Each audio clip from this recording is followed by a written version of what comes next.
Okay, we have quorum. We'll get started. Good morning. I'm Deputy Mayor Jennifer McKelvey. I'm Chair of the Infrastructure and Environment Committee. We have quorum, so I will call meeting 11 to order. Welcome, everyone.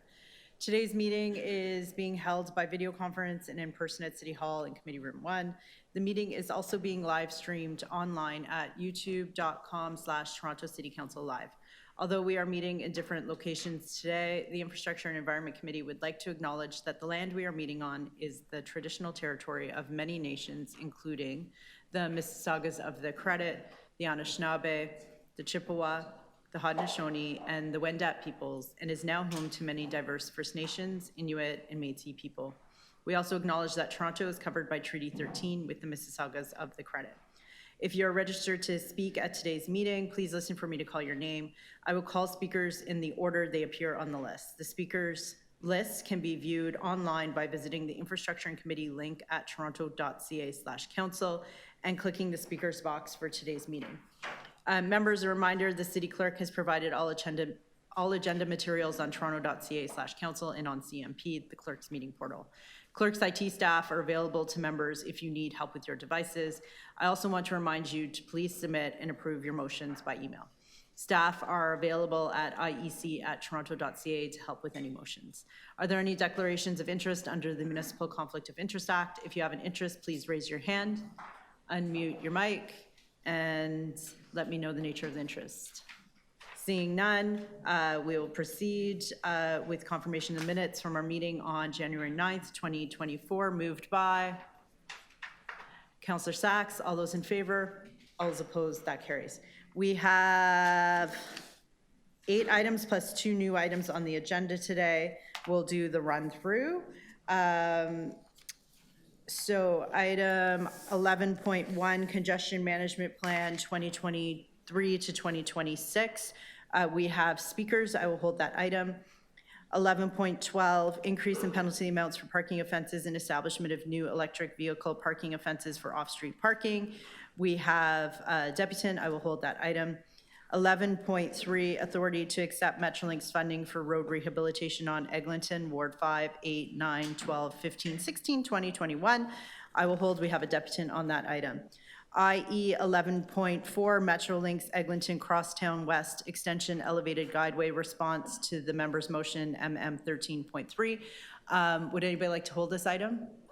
Did you want to quickly speak to the item? Just a minute. Yep. Yeah, thank you, Madam Chair. So this is in response to a member's motion that I put through on behalf of my community, and we do have the response from city staff. So I would like to just ask the committee just to move receipt of the report from planning. Okay. Thank you, Councillor Nunziata. Would somebody like to move the report? Councillor Cole is moving receipt. All those in favor? All those opposed? That item carries. Thank you for joining us this morning, Councillor. IE 11.5, Rouge Park Bridges Transportation Master Plan Environmental Assessment. I will hold that item as there is one deputant. IE 11.6, Micromobility Strategy Development Accessibility Feedback. Councillor Sachs. Yes, I'd like to defer this until the May meeting. It is completely inappropriate to consider this item separately from the micromobility study. Okay. So Councillor Sachs is moving that this is deferred until May 2nd. At that time, there should also be an accompanying staff report. All those in favor? All those opposed? That carries. So just to the deputants, please watch for this item and sign up to depute on it at that time, as that's when there will be consideration of that item.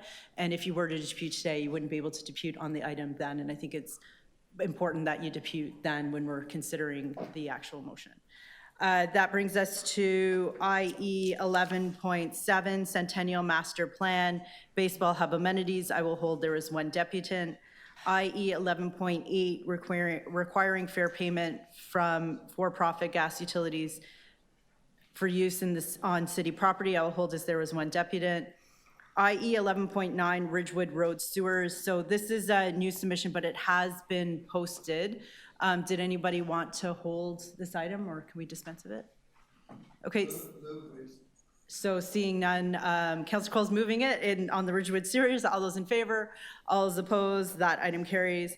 IE 11.10 off-leash dog track. Oh, did I have to move that one onto the agenda? Sorry, let's move it on the agenda first. So Councillor Cole will move it on the agenda. All those in favor? All those opposed? That carries. Councillor Cole is moving the item. All those in favor? All those opposed? That carries. IE 11.10 off-leash dog track along the York Beltline Trail. Deputy Mayor Cole is adding this to the agenda. All those in favor? All those opposed? That carries. Does anybody wish to hold the item or have questions on it? I'll move the request for a feasibility report. Okay, Councillor Cole is moving the item. All those in favor? All those opposed? That carries. Okay, that brings us back to 11.1, the congestion management plan. We have 5 speakers. You have 5 minutes each. The first, I'll call them out a few in order so you can get ready. So the first speaker is Mary Ann Bent, followed by Adam Roy Cahoon.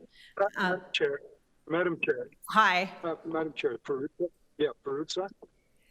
Listen, is it out of order to ask for a brief staff presentation on this item for them to take us through the report briefly? Would that be okay? So they haven't prepared one because it wasn't requested in advance, so they don't have slides to walk it through. But I think on the questions, you could ask what are the main points of this, and that would be a good way to get an overview. Well, yeah, I just thought maybe they could just, they don't necessarily need slides. Just take us through the report and what their highlights and yeah. Did you read it? Okay, so I suggest we do the deputants, and then we can, when we get to questions, they're prepared to give you an overview. And you should be in the room by then instead of being stuck in congestion. Does that work? You know, as always, Madam Chair, you just bring clairvoyance to it all. Okay, perfect. Okay, so our first deputant is Mary Ann Bent. Mary Ann, you have 5 minutes.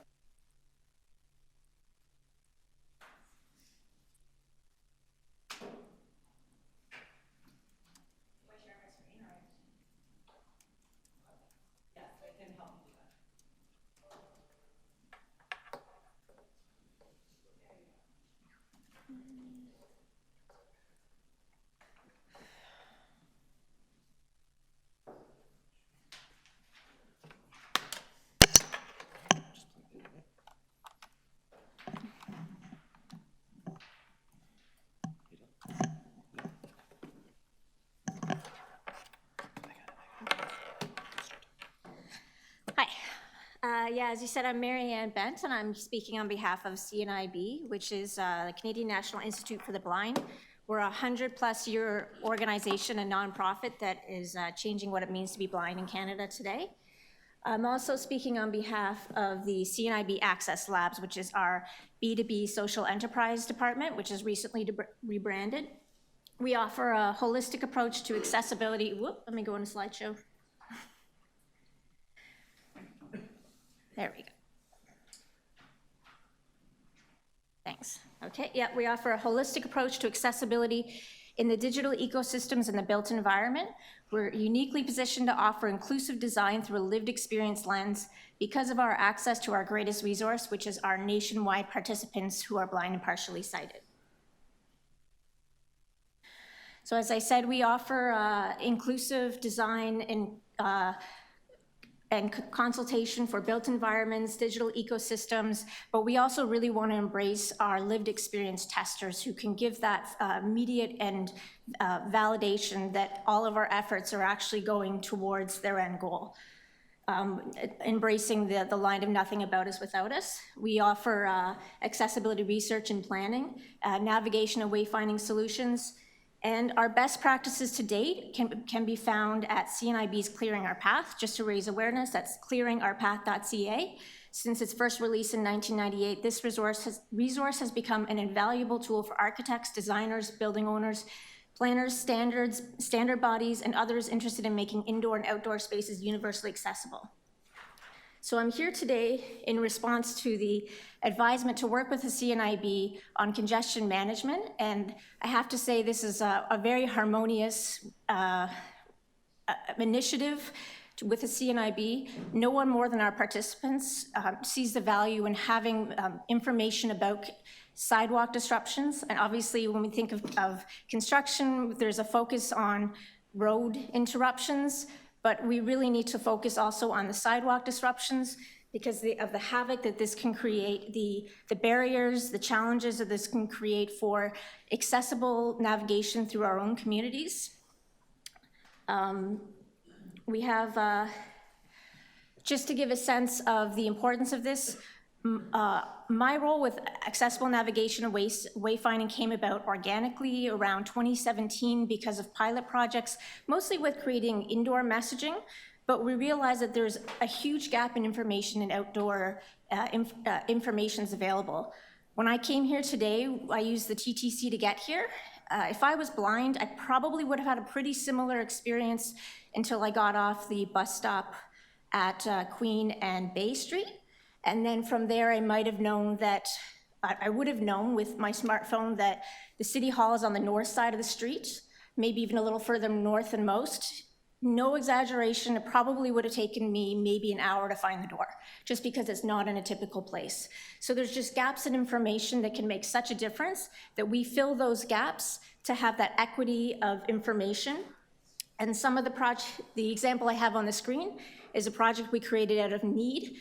It was a very unique space that we use these custom GPS messages to just make sense of the lack of, or make sense of the kind of obstacles that are posed by this unique design. So we've expanded that to give that equity of experience to places where those information is missing, such as bus stop information, trails, but what's really missing is the up-to-date information, because the construction, as I said, an interruption to an intersection can add an hour to the journey. And what's most important is it actually keeps people from going outside. In preparation for this, we had an early survey of just our live testers of 98, and 93% reported construction blockage as causing frequent disruption and ahead of uncleared snow, which we thought was the largest disturbance. And 68 respondents said that having information about construction and other sidewalk interferences would make them feel safer and more confident navigating independently. And an additional 19% would feel more confident, but still avoid going out, with a total of 88% of respondents reporting a potential benefit. So in short, we're all in favor of working together with the city to figure out best practices in gathering this information and making it available in an accessible and discoverable manner. We want to make sure that in enforcing this information, that we can raise transparency and have that equity of experience and create best practices in raising that awareness. Thank you for your deputation. Are there questions of the deputant? Thank you. Thank you for joining us today. Thanks.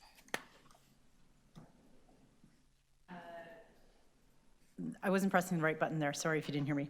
Adam, are you online? And following Adam will be Monica Wierzerska.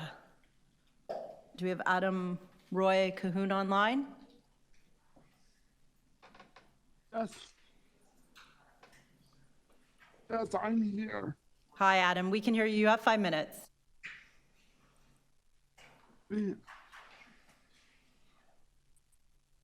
So, major concern I had, and Walk Toronto submitted more of a letter with all our issues. I encourage all the staff to look at that. But my issue with all these changes to the congestion is still there is, I think, gonna be a reliance on more of us pedestrians using the yellow walk signal or the walk signals to activate crosswalks. I've seen this up in York region where after a while of visiting family on a regular basis, I had to stop taking public transit to do that because I could not, with my mobility, reach the push buttons for the walk signals anymore. What I'm asking, on top of my request that there be more consultation with the disability community into more inclusive design, as the person deputed before, is also looking at what kind of smart technology could even be used, maybe even an app that worked with the Bluetooth technology on our phone or with some other wireless technology on our phone that would let us use the phones that are usually mounted on our chairs and worked with our accessibility system that we could use to activate more of these intersections when we need to cross and activate the bag buttons, as some people are known to call them. This issue really came to light during the early part of the pandemic, when it used to be I could ask, before the pandemic, I could usually ask a bystander, would you kindly just walk over and hit the button for me? And most of those buttons are not designed to be hit with your elbows or other limbs. And there would be people that would be like, sorry, I'm not touching the button. I don't have any hand sanitizer on me. So I'm not gonna, like, they would outwardly just say no, I'm not, no thank you, I can't hit the button for you. So this is why more technology has to be set up so that pedestrians like me don't have to, jaywalk or do other things, and that we can activate the buttons to cross the roads properly at intersections where this is an issue. Thank you. Thank you for your deputation. Are there any questions of the deputants? Okay, seeing none, thank you for joining us on this item, Adam. All right. Our next deputant is Monica Ryzowska. Do we have Monica in the room or online?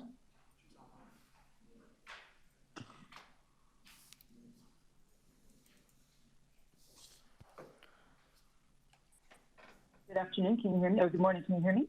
Good morning, we can hear you. You have 5 minutes.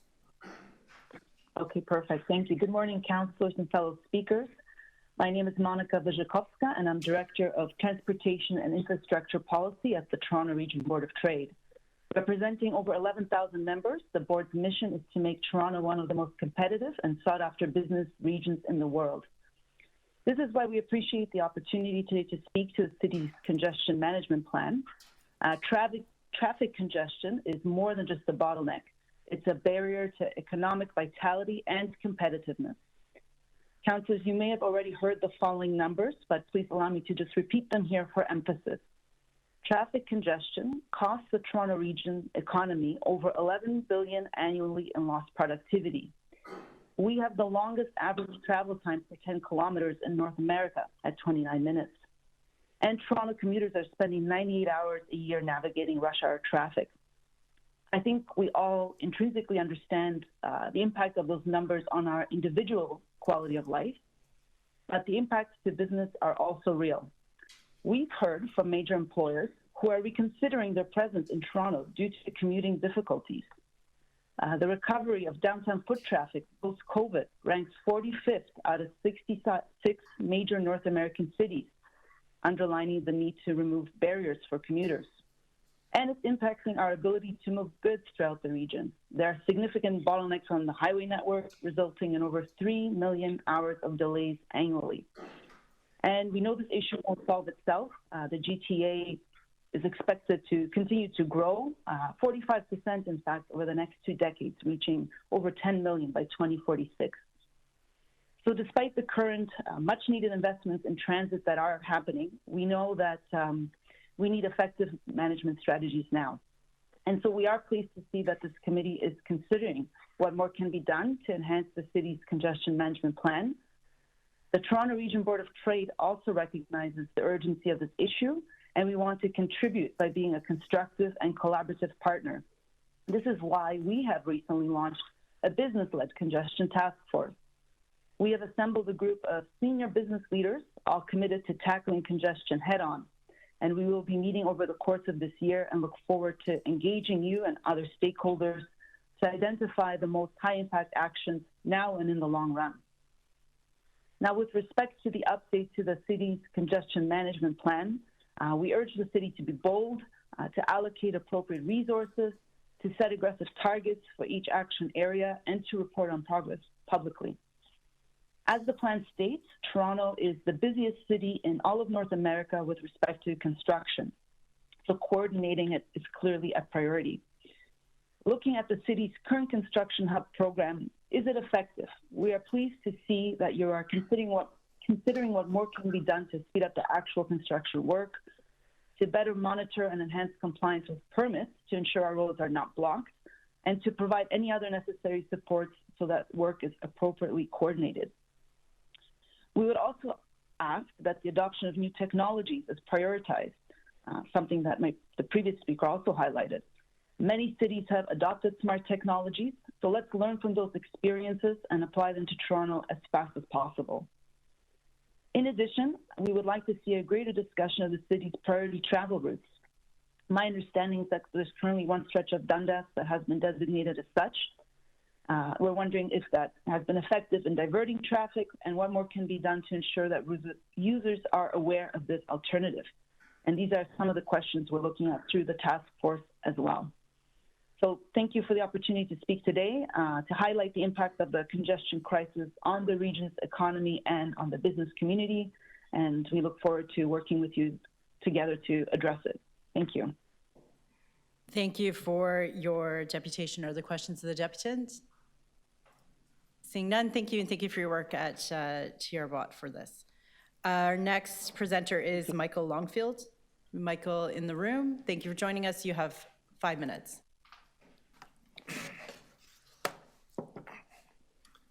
Great, thanks. So my name is Michael Longfield, and I'm the Executive Director of Cycle Toronto. And since this is Infrastructure and Environment Committee and plays a key role in road safety and the expansion of our cycling network, I do want to take a moment to acknowledge that a person on a bike was killed last night in Scarborough by a motorist, the second cyclist fatality in Toronto this year. It's a tragic reminder that Vision Zero and eliminating all traffic fatalities and serious injuries must be the underlying priority of any consideration of our roads. With that in mind, I'm here to speak to 2 points on the congestion management plan. One, the measures to improve wayfinding accessibility around construction zone works, and two, the feasibility of fines that escalate for repeat offenders, specifically around blocking bikeways. In terms of construction, it's inevitable in a growing city like Toronto. It's a good thing. Without it, new housing could not be built, roads could not be repaired, and transit could not be expanded. But none of this should come at the expense of safety and mobility. We're concerned that right from the start, the framing around construction zones in this report does not mention safety. Safety, not convenience, should be the priority. And while we're pleased to see considerations around improving wayfinding and accessibility, ultimately the goal should be for these construction zones to not encroach in the public realm at all. Over the past 3 months, Cycle Toronto has engaged with staff and councillors on 3 proposed construction projects that would involve closing sidewalks and bikeways for months, if not years, on Midtown Yonge, Bloor Street West, and Strawn. In all 3 instances, staff have been extremely helpful to work to find new solutions to minimize the impact to the public realm and to people walking, rolling, and cycling. We applaud their work. But finding these kinds of solutions should be the default at the outset and captured in this report as a requirement of staff as directed by council, not done as on a case-by-case basis. Toronto shouldn't wait until it's the victim of potential lawsuits to be proactive on construction zone safety, like what happened in the city of Vancouver, which now frankly has a very strong model that's even stronger than the provincial guidelines in BC. On the parking issue, we applaud the mention of block bikeways and specifically mentions around automated enforcement technologies. Recently, there was a video shared on social media of a vehicle parked up on the new upgraded college cycle tracks and a traffic agent walking past and apparently not issuing a ticket or even a warning. With a strained police budget and a lack of resources, we believe automated enforcement is a solution to avoid human bias and worse, as we've seen with the successful deployment of the city's ASE and red light camera programs. We ask that council direct staff for specific timelines to report back on automated enforcement program, including increased fees for repeat offenders and businesses that can afford to write off the expenses to prevent this ongoing parking in bikeways.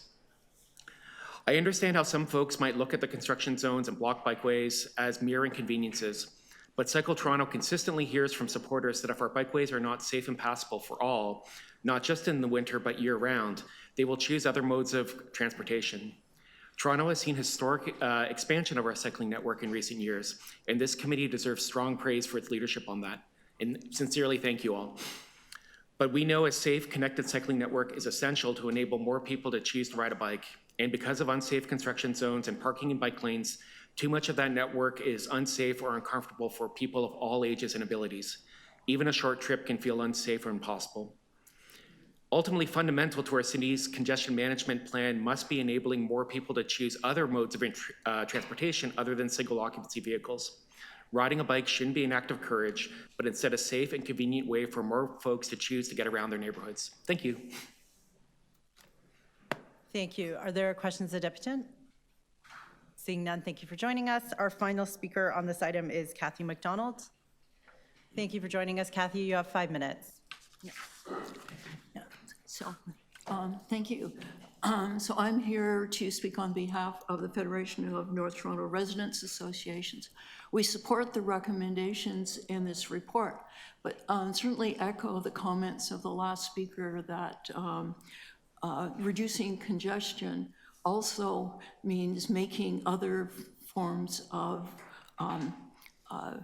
accessibility to instead of driving in cars and vehicles.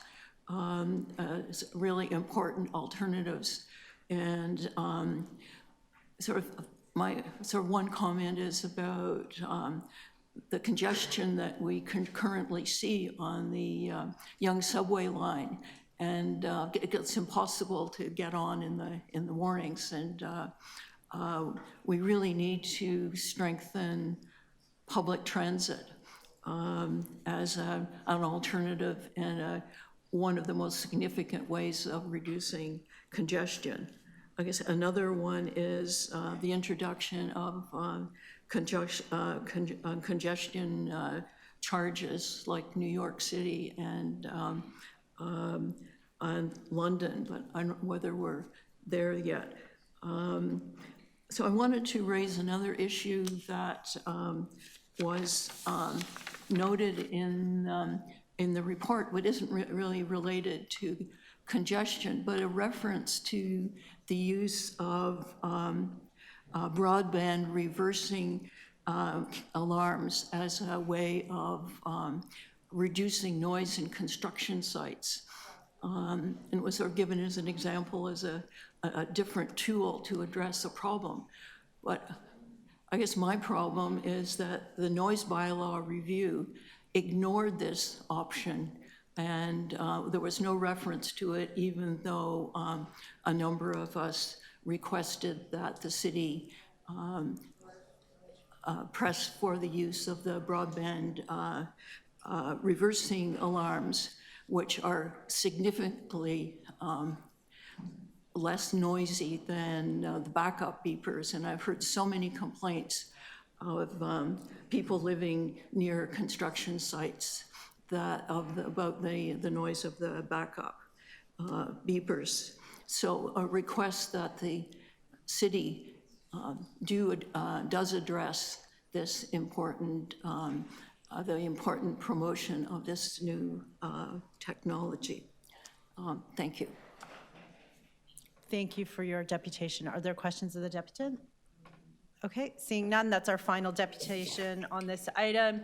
So as requested by Councillor Perruzza, city staff are prepared to give a quick overview of the, yes, you're shaking it, okay, of what's contained in this report, and then we'll move to questions. So that can kind of frame up the questions. Go ahead.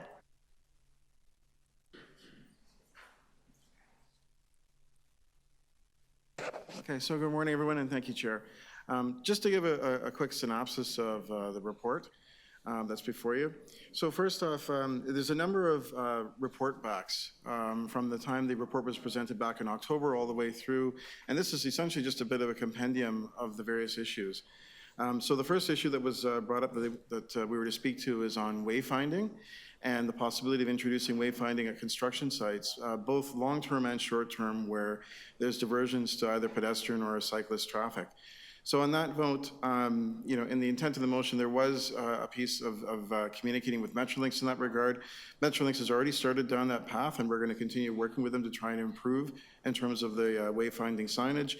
Likewise, we're going to begin to have discussions with our engineering construction partners as well in terms of any opportunities that are there for wayfinding on sites. The one complication that we do find with respect to this is the fact that when you have construction work zones that are constantly changing in terms of the layout of the detours, it's sometimes hard to stay on top of the static signs. So one of the other options that we present in the report is the idea of using the new QR code system that we're going to be introducing.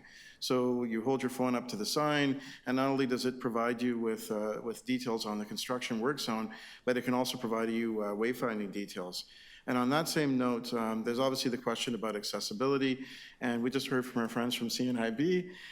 We were very excited about the opportunity to work with CNIB on an accessible option with respect to the QR codes. So we're really looking forward to that. The other motion that was raised that we're to look into is to provide an update on the don't block the box situation, and also with respect to the possibility of providing increased fines. So on that front, we have a couple of recommendations in terms of the go forward there. One, in terms of an immediate solution, we really want to work with Toronto Police in terms of getting immediate enforcement out there. It's particularly in areas like King Street, where we've seen huge successes with the traffic agents. But quite frankly, the success of the traffic agents was also largely in part due to the support that we had from Toronto Police, whereby their officers from the local division were also out there providing enforcement for the block the box situation, and allowing us to get transit to move through more effectively. So we, as an immediate solution, we definitely want to move towards that. Likewise, we got clarification from legal services with respect to the appropriate approach in terms of who we need to communicate with the province to request the increase to the fines. We're also going to be moving forward with piloting technology for automated enforcement. There's a number of solutions. There are Canadian suppliers as well as American suppliers that are already fairly advanced in this technology, so we definitely want to look into that. And at the same time that we're doing the pilot, basically putting the request through to the province to change the necessary legislation. Currently, the legislation is directed towards fining the driver of the vehicle, as opposed to the owner of the vehicle. And with the technology, it has to be a case of ticketing the owner of the vehicle as we're going with a license plate. The other motion was with respect to increasing or adding some sort of an additional fee for road occupation permits that basically reflect the costs of managing congestion. Again, through consultation with legal services, we found that there is the possibility for us to impose a recovery fee for the costs associated with traffic management. So fundamentally what it is that if someone is looking to close a portion of Dundas off during peak hour, there's a cost that we incur when it comes to traffic management in terms of resources that need to go towards that. We have the ability to seek that recovery back from the applicant. If we wanted to go further and actually really talk about the impacts of congestion and charging people for the impacts of congestion, we are going to require additional consultation both with corporate finance and also legal services in terms of exactly how to sort of structure that going forward. I do want to emphasize, though, that even before this, we've already implemented a 25% surcharge on the permit fees for anyone within a construction hub, developers within that construction hub. Again, those fees are going to be going towards trying to provide a higher level of service in terms of coordination of the work, trying to make things safer and accessibility elements within work zones as well. There was a motion about road user consultations, and we are going to be making a greater effort to engage Cycle Toronto, CAA, Walk Toronto, TTC riders, and other congestion related groups, just in terms of feedback and making sure we're getting that sort of constant dialogue with the community as we're feeding into subsequent reports. There was a motion as well with respect to emergency services and bike lanes. And we did provide a bit of an update within the report in terms of the current process about how we go about planning our bike lanes and in consultation with emergency services to make sure that they aren't negatively impacted. There's a motion about the capital coordination program, although we are going to be reporting back on that in Q2 of this year. So that's a forthcoming report. There was a motion with respect to capital project working hours to see if there's an opportunity to have additional resources put on capital contracts. Again, there's a section in there provided by Engineering Construction Services with respect to the practices in that regard. And essentially, we're already doing it in large part whenever opportunities exist and where it makes sense. And there are some issues here and there in terms of opportunities where it can't be done, but again, the report sort of speaks to that in more detail. With respect to the feasibility of escalating fines, obviously, we're communicating with the courts and fines to see what would be involved there to track fines and then be able to do the escalation. There was also a motion with respect to streamlining the delivery of goods and services, and particularly trying to see if we can sort of move any sort of heavy vehicle deliveries outside of peak hours. And from our perspective, obviously, we're always putting road safety foremost. So the interest is really trying to move the heavy vehicle deliveries outside of, say, school hours, for example, and certainly peak hours from a congestion perspective. We have done a previous report with respect to this, and we've done some initial consultations. In some cases, some groups do find benefits with respect to this, like the construction industry. In some cases, they'd prefer if there were opportunities to do deliveries early in the morning or late in the day versus peak hour. And there are other businesses that may be negatively impacted by it. So I think on the go forward, we definitely want to move forward with this investigation. But really the next stage would be more of a consultative process with the various groups to get a better understanding and to find those sort of win-win scenarios. Because any heavy vehicles we can move off the road during peak hour is obviously a huge benefit from a congestion perspective, but likewise from a safety perspective as well. And then last is with respect to technology innovation zones. So some of you may recall we have a technology innovation zone at the exhibition right now.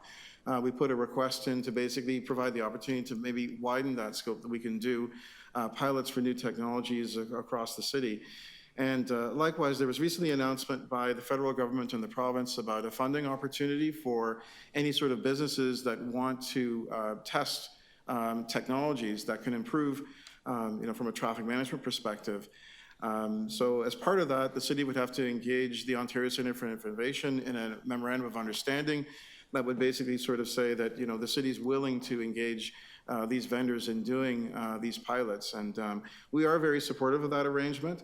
The federal government, provincial government would be paying for those, so the city wouldn't have to incur any costs, but the city would see all the benefits to us being able to explore and test new technologies that will better help us in terms of managing traffic. So that's essentially the report in summary. Okay, great. Thank you for the overview. So we can now go to questions of staff. Deputy Mayor Cole. Yes, motions. Anyways, we should put a cost to each motion, ask for an estimate of cost and staff time for each motion that's requested. I'm sure we'd run up quite a bill. And the first question I have, is there any other city in North America that has as much construction as the city of Toronto? I know we have the highest number of cranes, as Deputy Mayor McKelvey knows. I think we're up to 427 cranes in the sky. That's more than all cities in North America combined, including Councillor Nunziata's favorite city of Mexico City, which is part of North America. Is there any other city that has as much construction as the city of Toronto? Through the chair, no. Is there any other city that is close? I mean, how about Buffalo? How many cranes do they have in the sky? Through the chair, Seattle, Washington is number 2 with 40. 40. That's our understanding of the current crane count. So I just hope people keep that in mind. 427 cranes in the sky. Excuse me, I got 238, but 427, I know where I'm getting the highway. But anyways, the other question I have is in terms of the changes in traffic. This has been reported by the TTC. It's good news and it's bad news. But essentially, the streets of Toronto are devoid of traffic, it seems, on Fridays and Mondays because of the work-from-home crowd that is working 3 days a week and shopping the other 2 days. But anyways, what's happening to traffic volumes on Mondays and Fridays? I know TTC ridership is down significantly on those days. What about automobile traffic on Mondays and Fridays? Through the chair, you are correct. We are seeing a bit of a reduction in terms of traffic volumes on Mondays and Fridays, and it's pretty commensurate with some of the other data we've looked at in terms of downtown occupancy, whereas likewise, Tuesday, Wednesday, Thursday, we're seeing 60 to 70% downtown occupancy, whereas obviously that number drops significantly on the Mondays and Fridays. Should we be maybe encouraging people to do their traveling on Toronto roads more on Mondays and Fridays where there's more road capacity? Through the chair, certainly that would be one of the tools in the transportation demand management toolkit and certainly while we've been thrown into, through COVID, a more comprehensive work from home approach.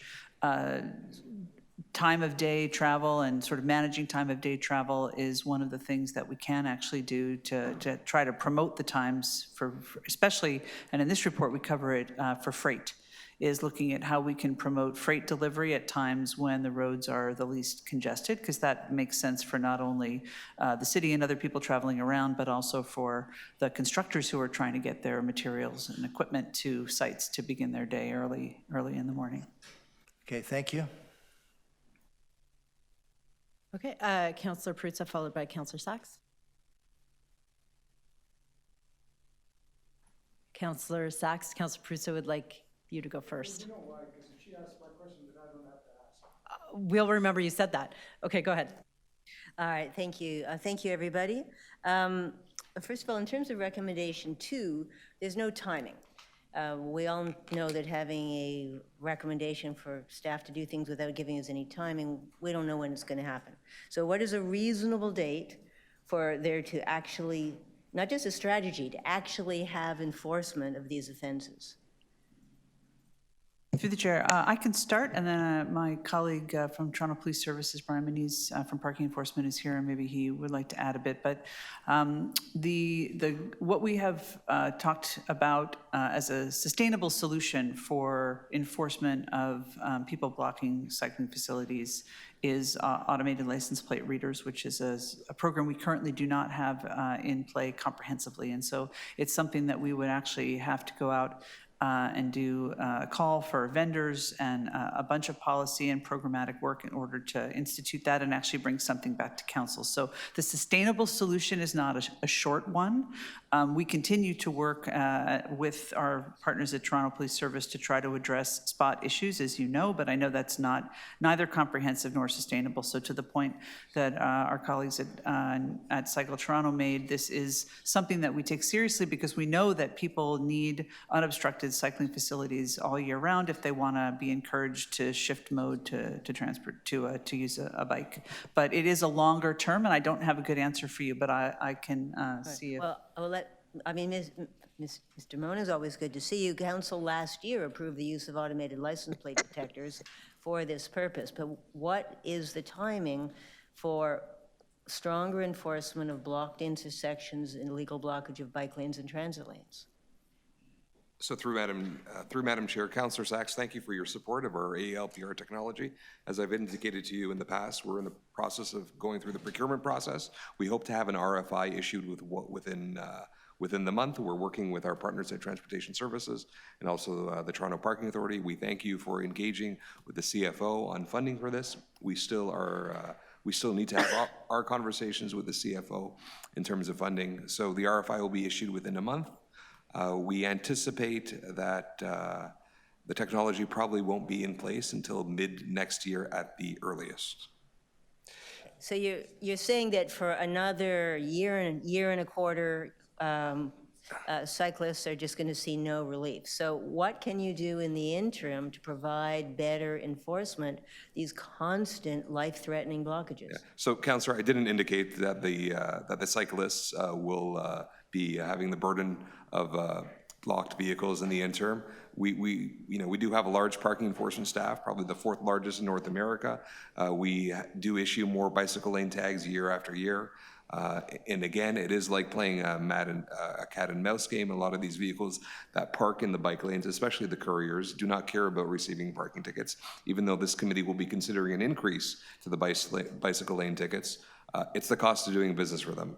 And as indicated previously, if there's a specific area that you would like us to saturate with enforcement, we're happy to do that. But in the interim, we have our regular resources on the road that provide enforcement.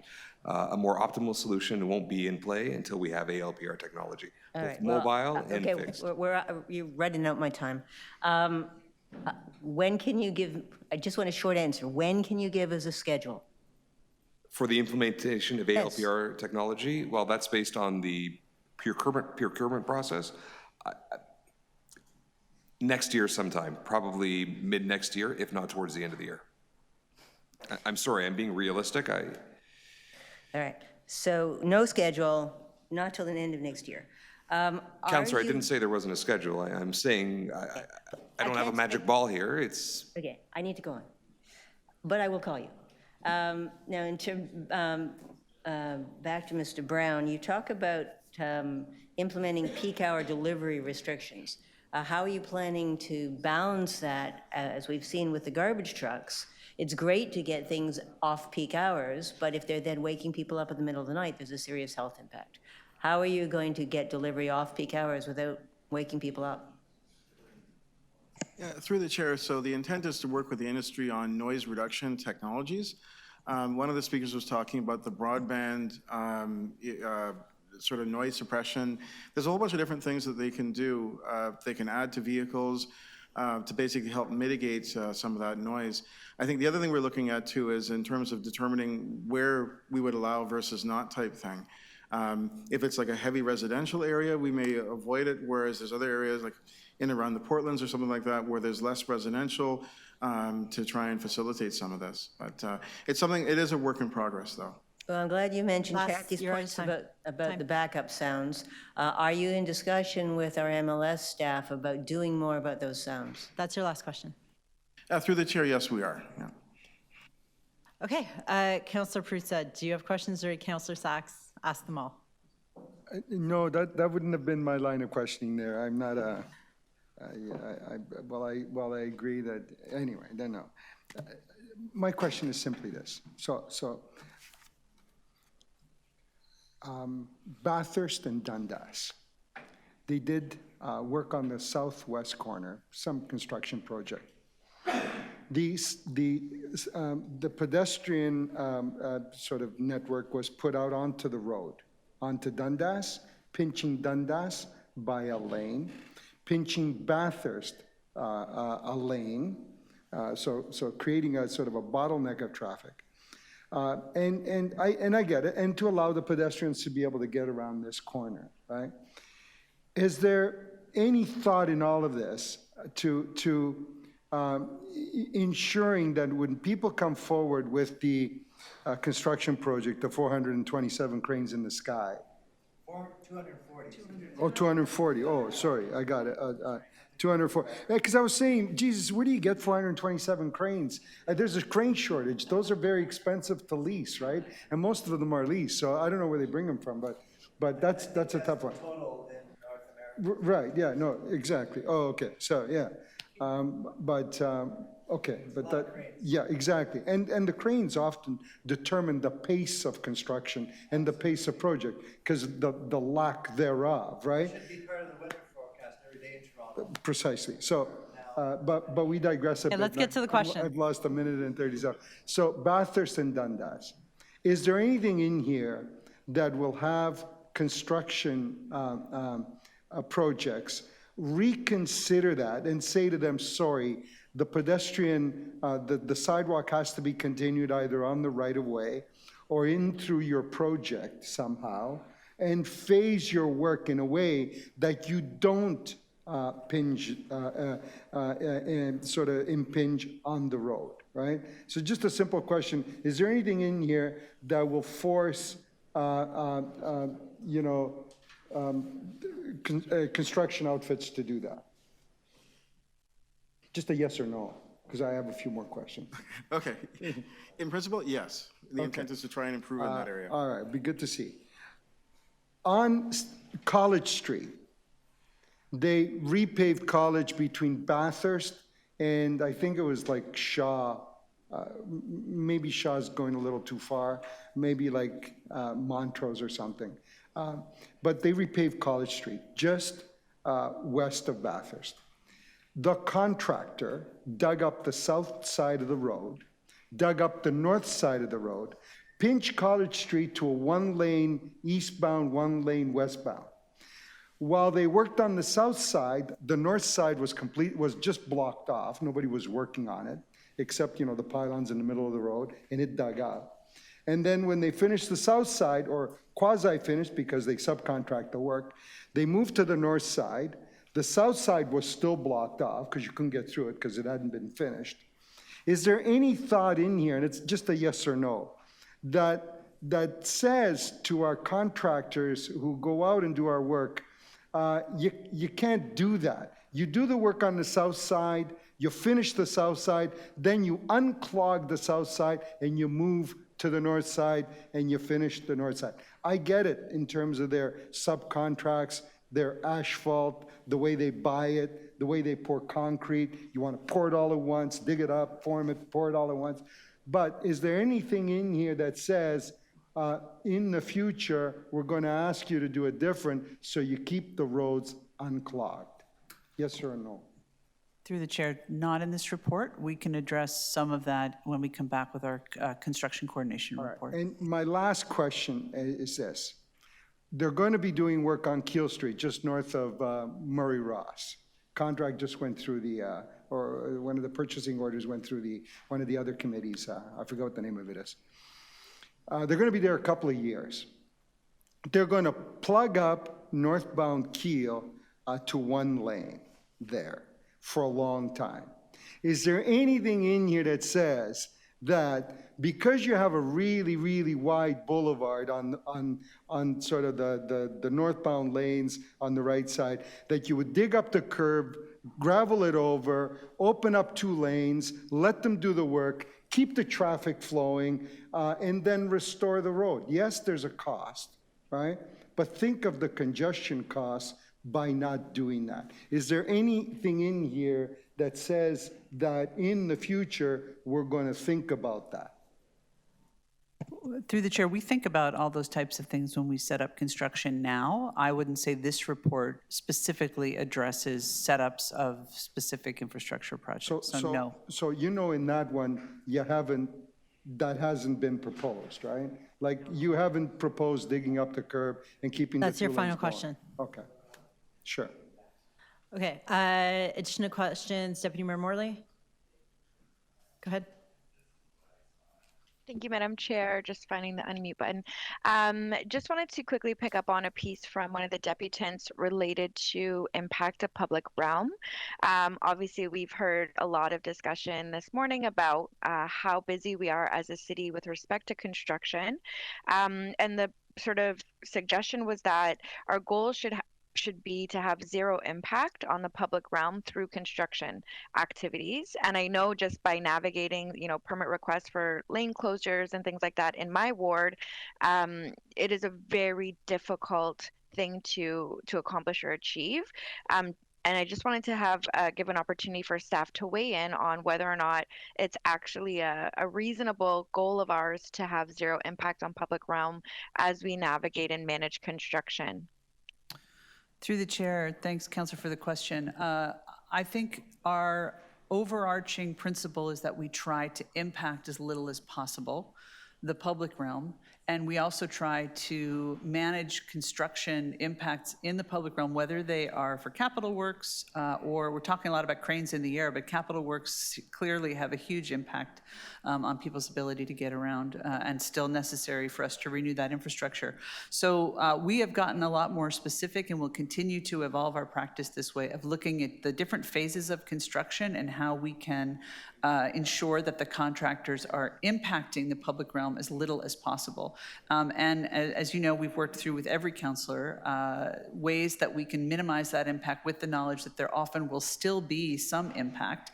And sometimes, as Councillor Perruzza points out, sometimes it's a cost and convenience discussion, but we typically, I think we always try to inform those decisions with input from certainly the local councillors, but often when they're going to be quite impactful local residents as well. So I don't think it's possible, with the exception of eliminating sort of zero lot line buildings where we're trying to get good urban design outcomes and build street wall to the edge of the lot line. At some point, those constructors have to build up to the lot line, which means that we have to impact the public realm. But I do agree and believe that we need to be vigilant at trying to make that impact as limited in time and as least impactful as possible, especially for people who are navigating the right-of-way with accessibility issues.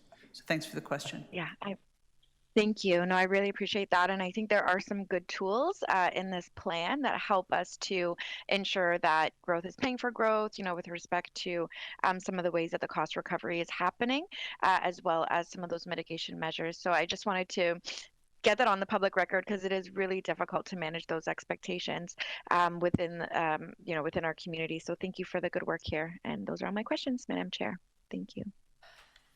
Thank you. I think that's it for questions. I just have one quick question. Are personal vehicles allowed to be parked in construction zones?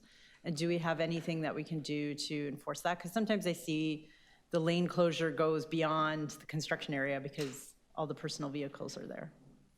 And what should we do when we see this?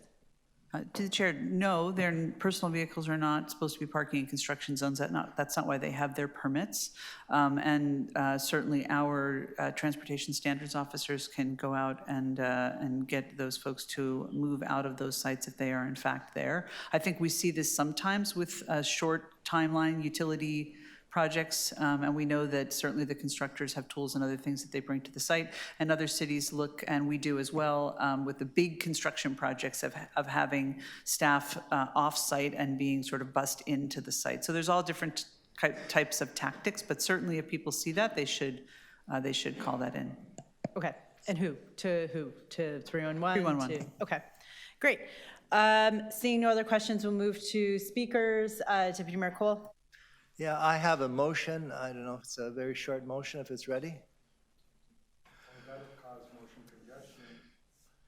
No, this will help relieve it.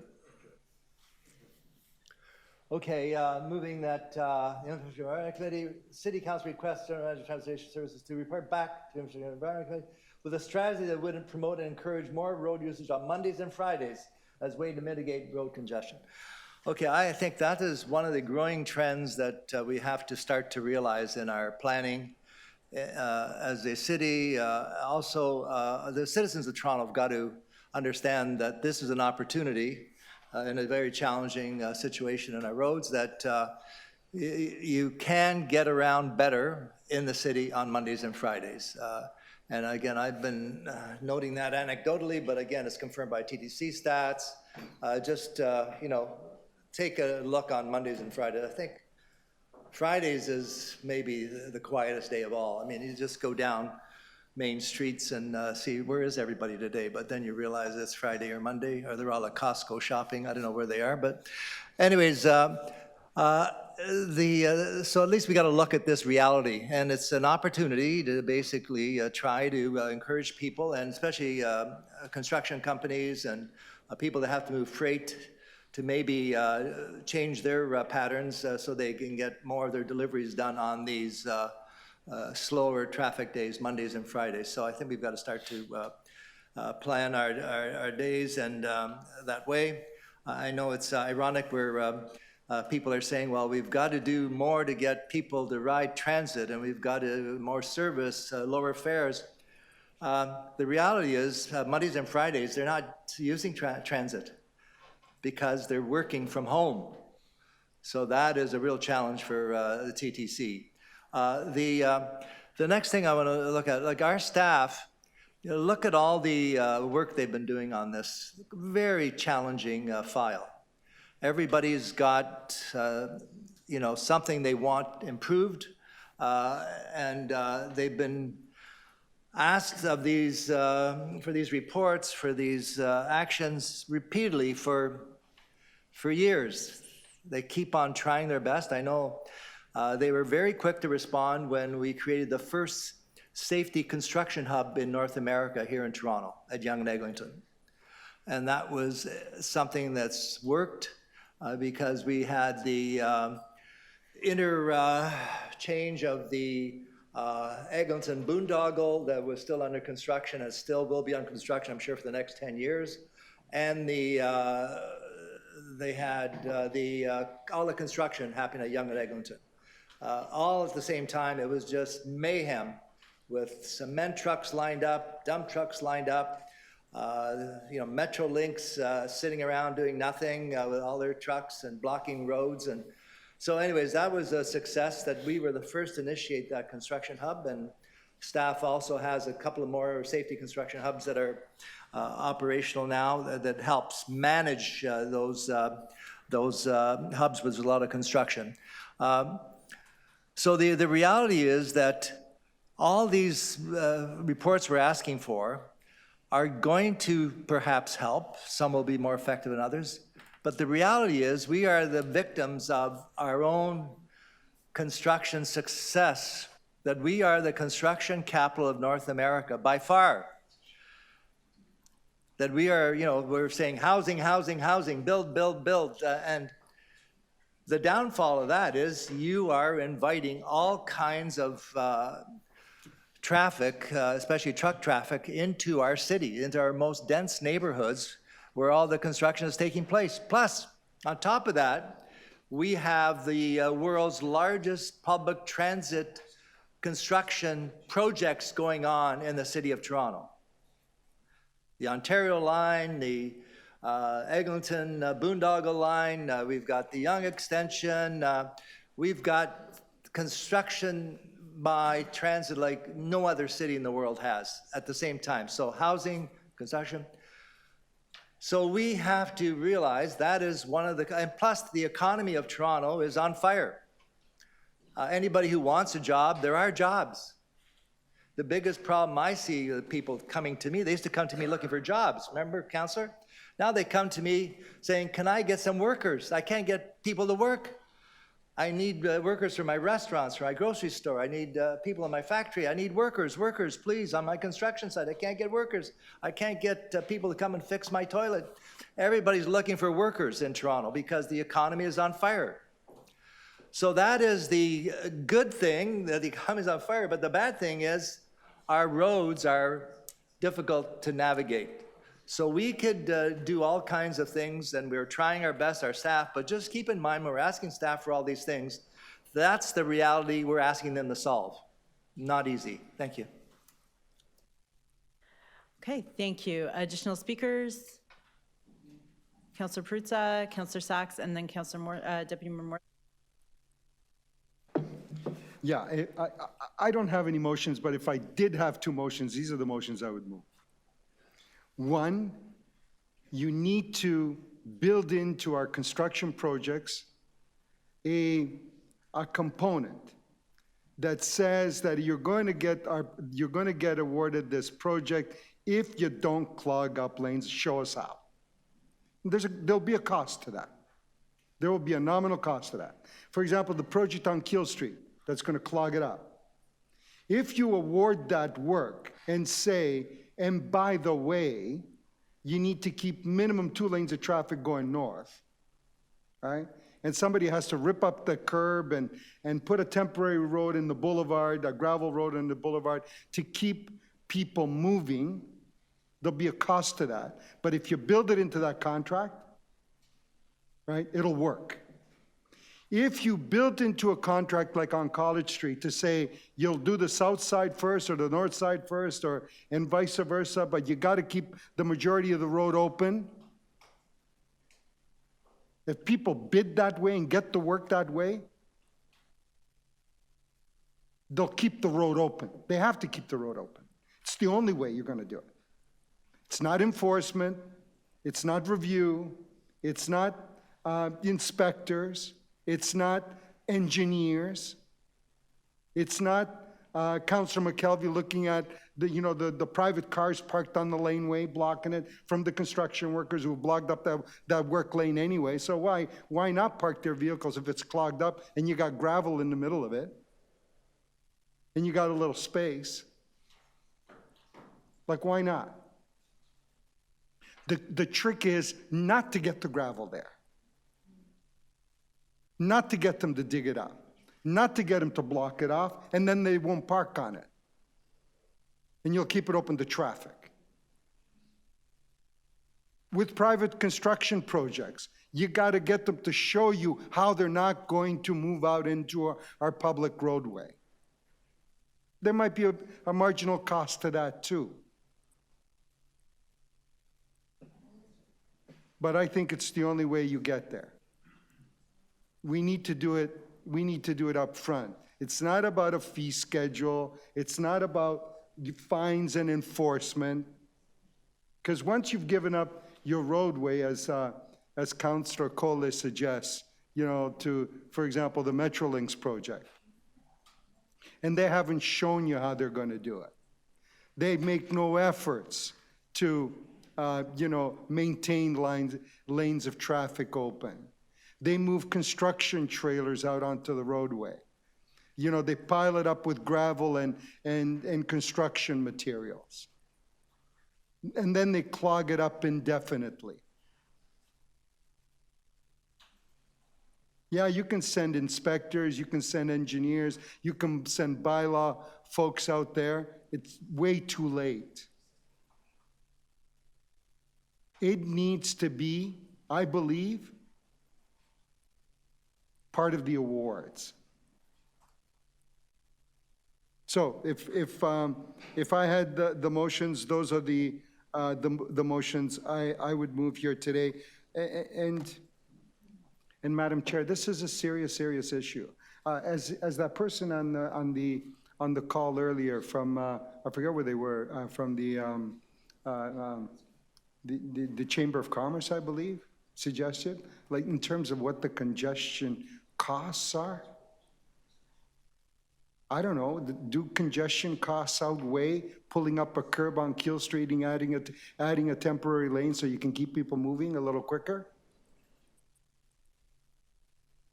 Does that outweigh, sort of the congestion costs on the other side? I think in most cases it would.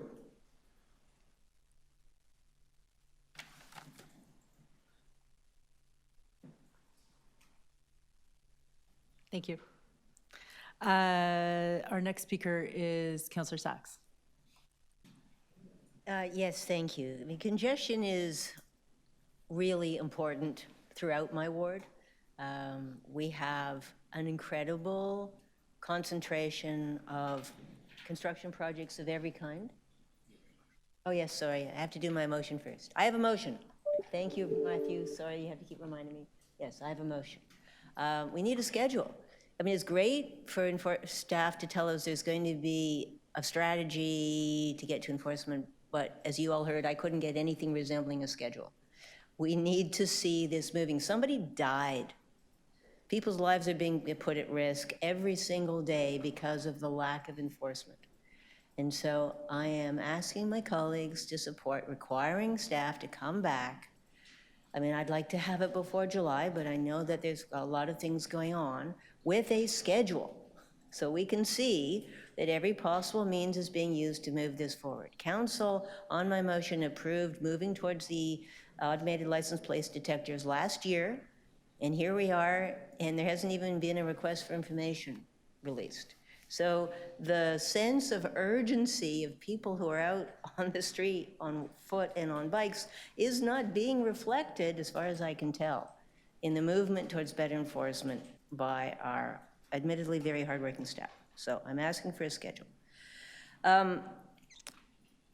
More generally, as we heard from the Board of Trade, it's important economically. It's also important to the life and health of particularly people who live in the wards that everybody else is trying to drive through.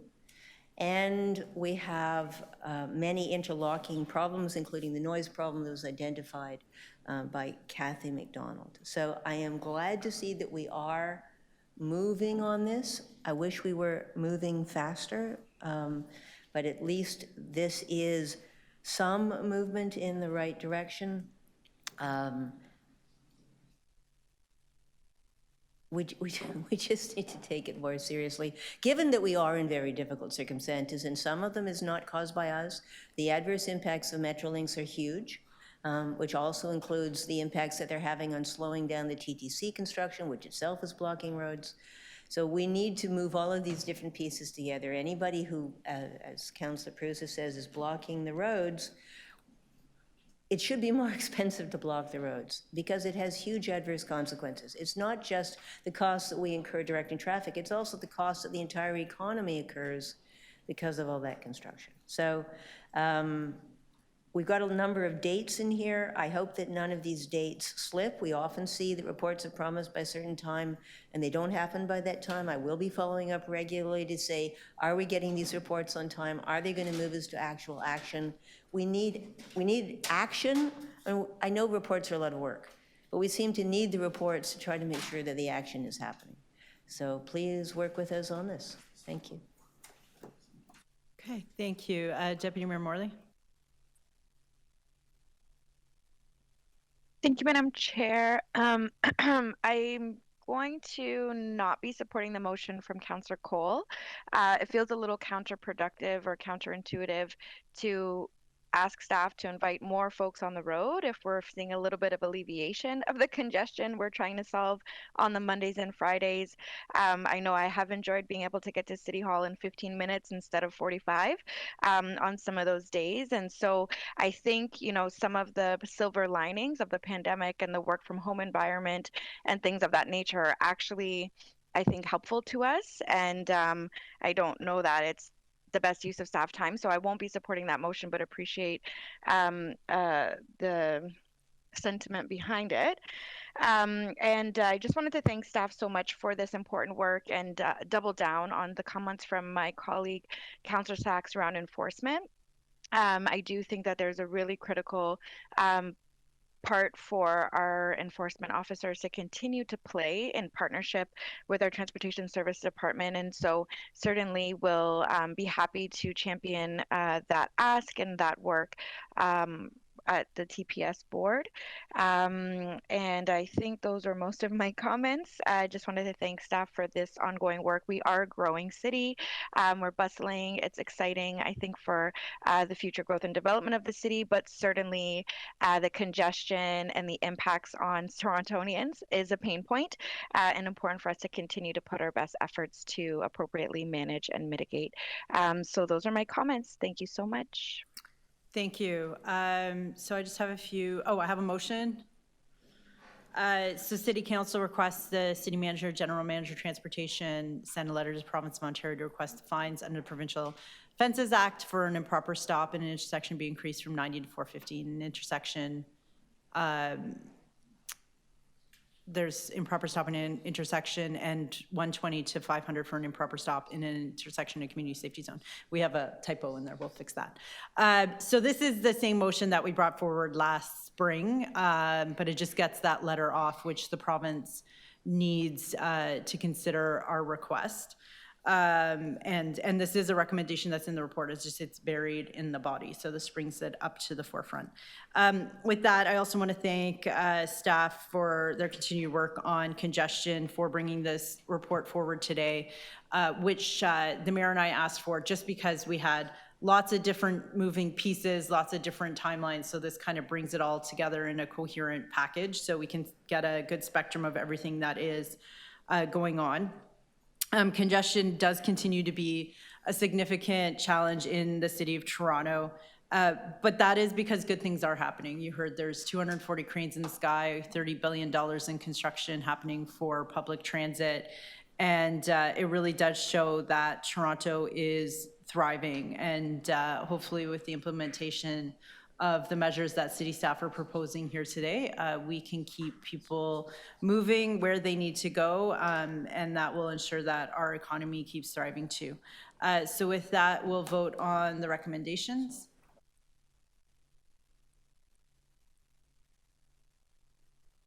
So this is the motion from Councillor Sachs on the report back date. All those in favor, all those opposed, that carries. Next one is Councillor Cole's motion, and there may be some tweaking. To be clear, it's about that commuting to work that we can do between now and council. All those in favor?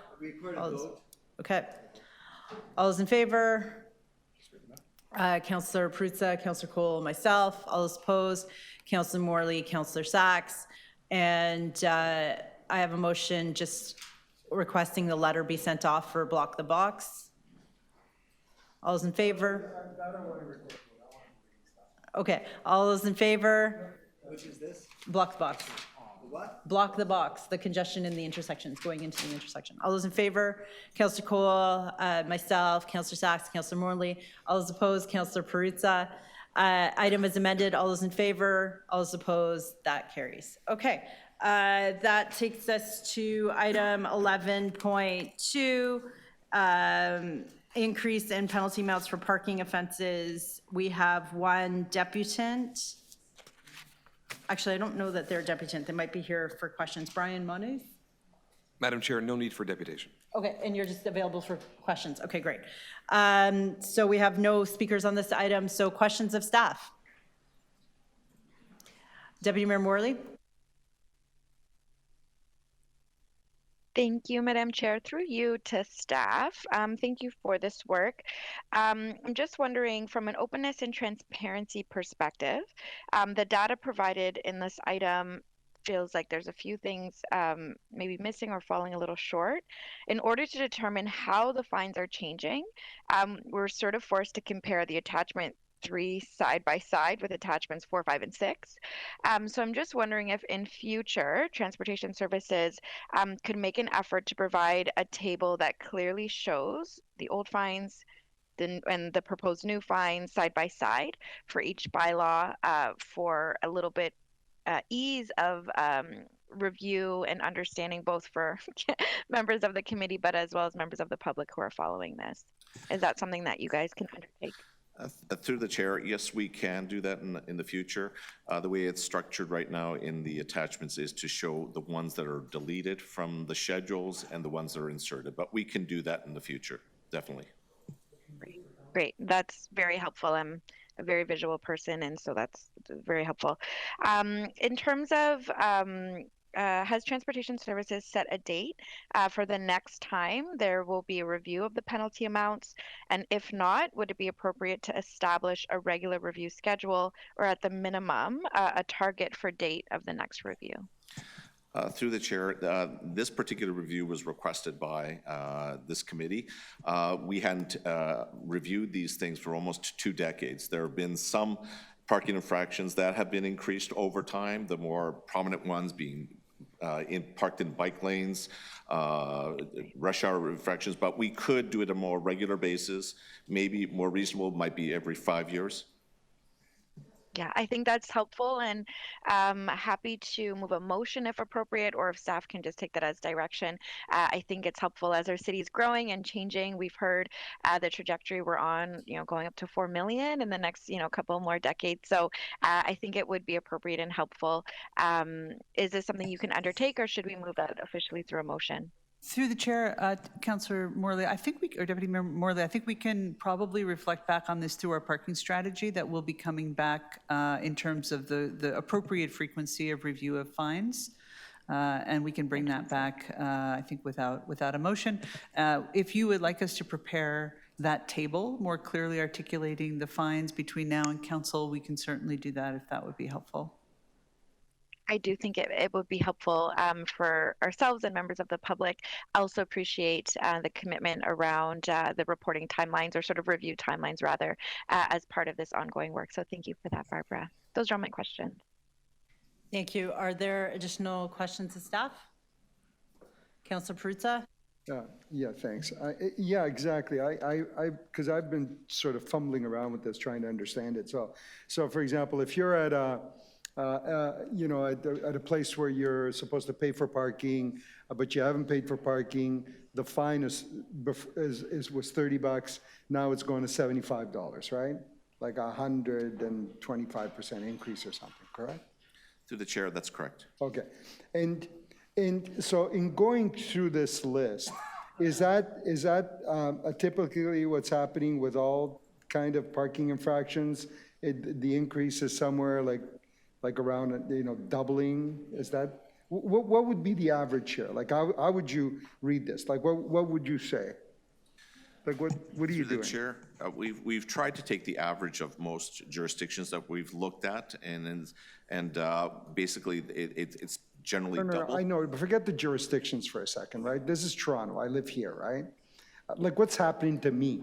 Like, so are we just sort of, is the sort of assumption that most infractions are doubling or going up slightly greater than double, if that's the example, or what's happening with the fines here in Toronto? Through the chair, we've actually done an assessment to base it on some data. So that's when Naz was talking about looking at what other jurisdictions show. If they've perhaps updated their traffic or their parking fines within the last 20 years, they're going to have more updated structures for doing that. And there's a couple of other things that we looked at in addition to this jurisdictional scan. So trying to be reasonable and modernize the rates so that we can get the right actions without having a standard, it's a 50% or a 200% or a 100%. We tried to be detailed and thorough in our assessment of how to raise those fines. And I don't know if Naz has other. Let me say it. In my household, for example, let's say, right? Let's say, you have for your kids, you have a bedtime of 8 o'clock, right? And you miss your bedtime of 8 o'clock, 5 days in a row, you get grounded one day. That's the penalty, right? Like, forget what some other family is doing, what I'm doing, right? And now what are we saying is that you miss it 5 times, you're going to get grounded 2 days, 3 days, 5 days. What's the average? What's the incremental increase? Like what the punishment is here? Here in our house. Through the chair, the incremental increase is generally double. I mean, we've also looked at the number of parking violations that have been issued year over year with some of these parking offenses, and we see a growing trend. There doesn't seem to be a compliance. So what we're trying to do is try to get some compliance by motorists. So if I did like an average here, we're doubling most fines. That's what we're doing, right? We're going. There's a doubling of fines, whatever that infraction is. That's correct. Okay. Thanks. Okay, additional questions? Councilor Carroll. Yes, and I share my colleague's question about doing a better comparative chart, because the media appears to have been able to do that quite well. City Hall Watcher has a great chart of here's what it used to be, here's the highest, here's what we're proposing, and it's all at a glance. I can't replicate that inside, which means they went to the trouble of doing it themselves. But my question is, on the ones where you see quite a high jump, we can expect, people are going to say, oh, this is a war on the car against the bike, because those are where some of the highest jumps are. But is there an element here also of, it's relatively, it's bureaucratic and time consuming to go through a changing of fines. We've got to do all this public notice, get it blessed at the province. So is part of the ask here, where we see really generous increases, going to a level that we can count on for a number of years? Is that part of the rationale for some of the ones where it's higher increases? Through the chair, that is correct. Yeah. I suspected as such, and the wording sort of gets there, it almost gets there in the report, but it's very much a matter, it's very complicated to do this with the amount of public notice you need to give, et cetera. So the public's notice that's attached here, this goes out, and then does this become law as of council? I think that's important to get out today. Is it as of council's decision, or what are the timelines to get it in place? Through the chair, it will, after council approves it, it won't come into effect until August 1st. We require police enforcement to update their ticket books and information in their mobile units before they can actually be implemented. So in that interim, and that's in the report, but I think it's important that that finds its way into the media today, that it's going to take till August 1st to do that. In that interim, is there any kind of effort, even through not-for-profits, the various cycling organizations, or even CAA, motorist organizations, to educate as to why we have to be firm about this one? We're setting in mobility infrastructure for multiple modes. We have to be very firm in these parking violations. They're going up. Do we have an education and a warning program in between now and full implementation when it becomes law?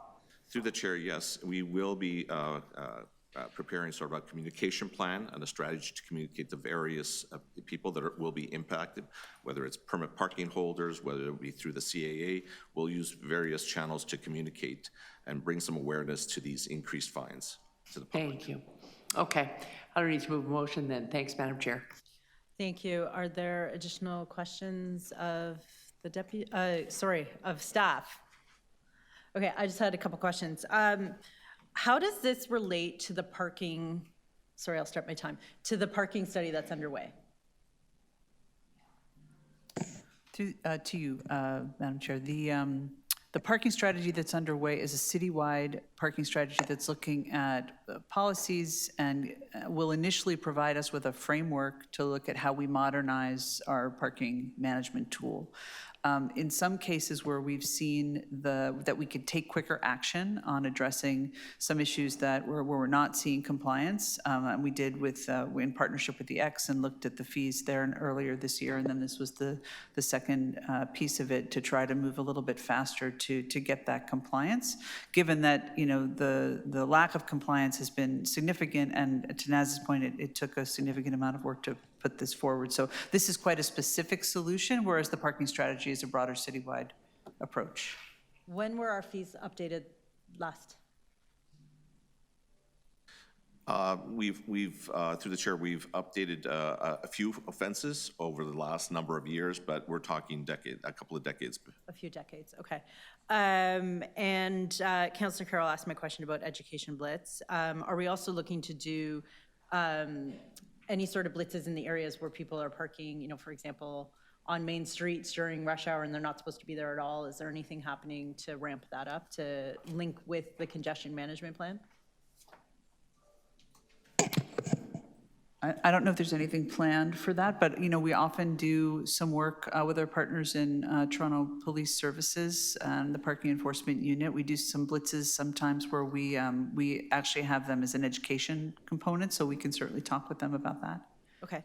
And then the only, of the fees, and it's hard to pull out, the one that I just was wondering kind of about an equity lens, and the one that seems a little bit, maybe for lack of a better better word, harsh, is the 3-hour parking. So, you know, you're visiting grandma, you'd pay a meter if you could. You don't have an opportunity to pay a meter. You're parked on street and you're there 3:05 and you're getting 75 instead of 30. So I guess how did you look at equity in the fact, like, there's not paid parking lots in most of the suburbs and you have to park on street, and there's not really signs saying that it's 3-hour parking. So, you know, somebody coming in from out of town doesn't really know that. So how do you deal with that one?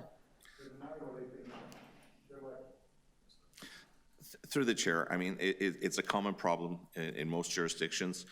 We've seen an increase year over year in terms of parking infractions in this area. And what we do is we get complaints, and then police enforcement is called out there. Really, it's a drain on their resources to constantly go out there and enforce that. But there are people that are complaining in residential neighborhoods saying, you know, people are parked there for longer than they should, and I can't find parking, and I have a permit. So, you know. But these are areas where there are no permit. So so it's complaint-based. Yeah, it's also complaint-based, but they can issue a 3-hour offense also in permit parking areas. It's okay. 3 hours everywhere, basically, where parking is allowed. Okay. And Councilor Perruzza was saying, I guess, what are the comparables for that in other jurisdictions for that 3-hour over offense?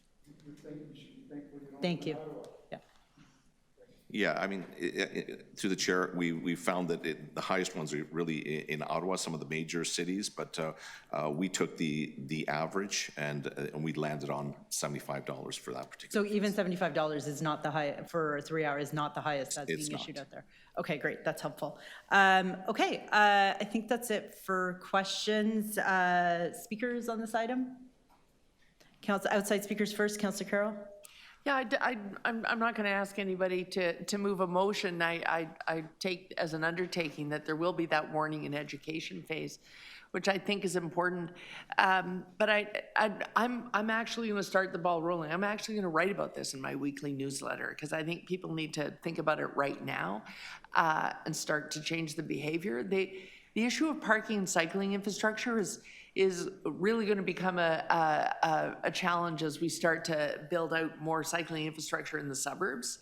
Because I think people think, well, we don't have the luxury of parking for a long time on a street, so I'm just going to pop in here and I have nowhere else to stop my car, so I'm just going to do it.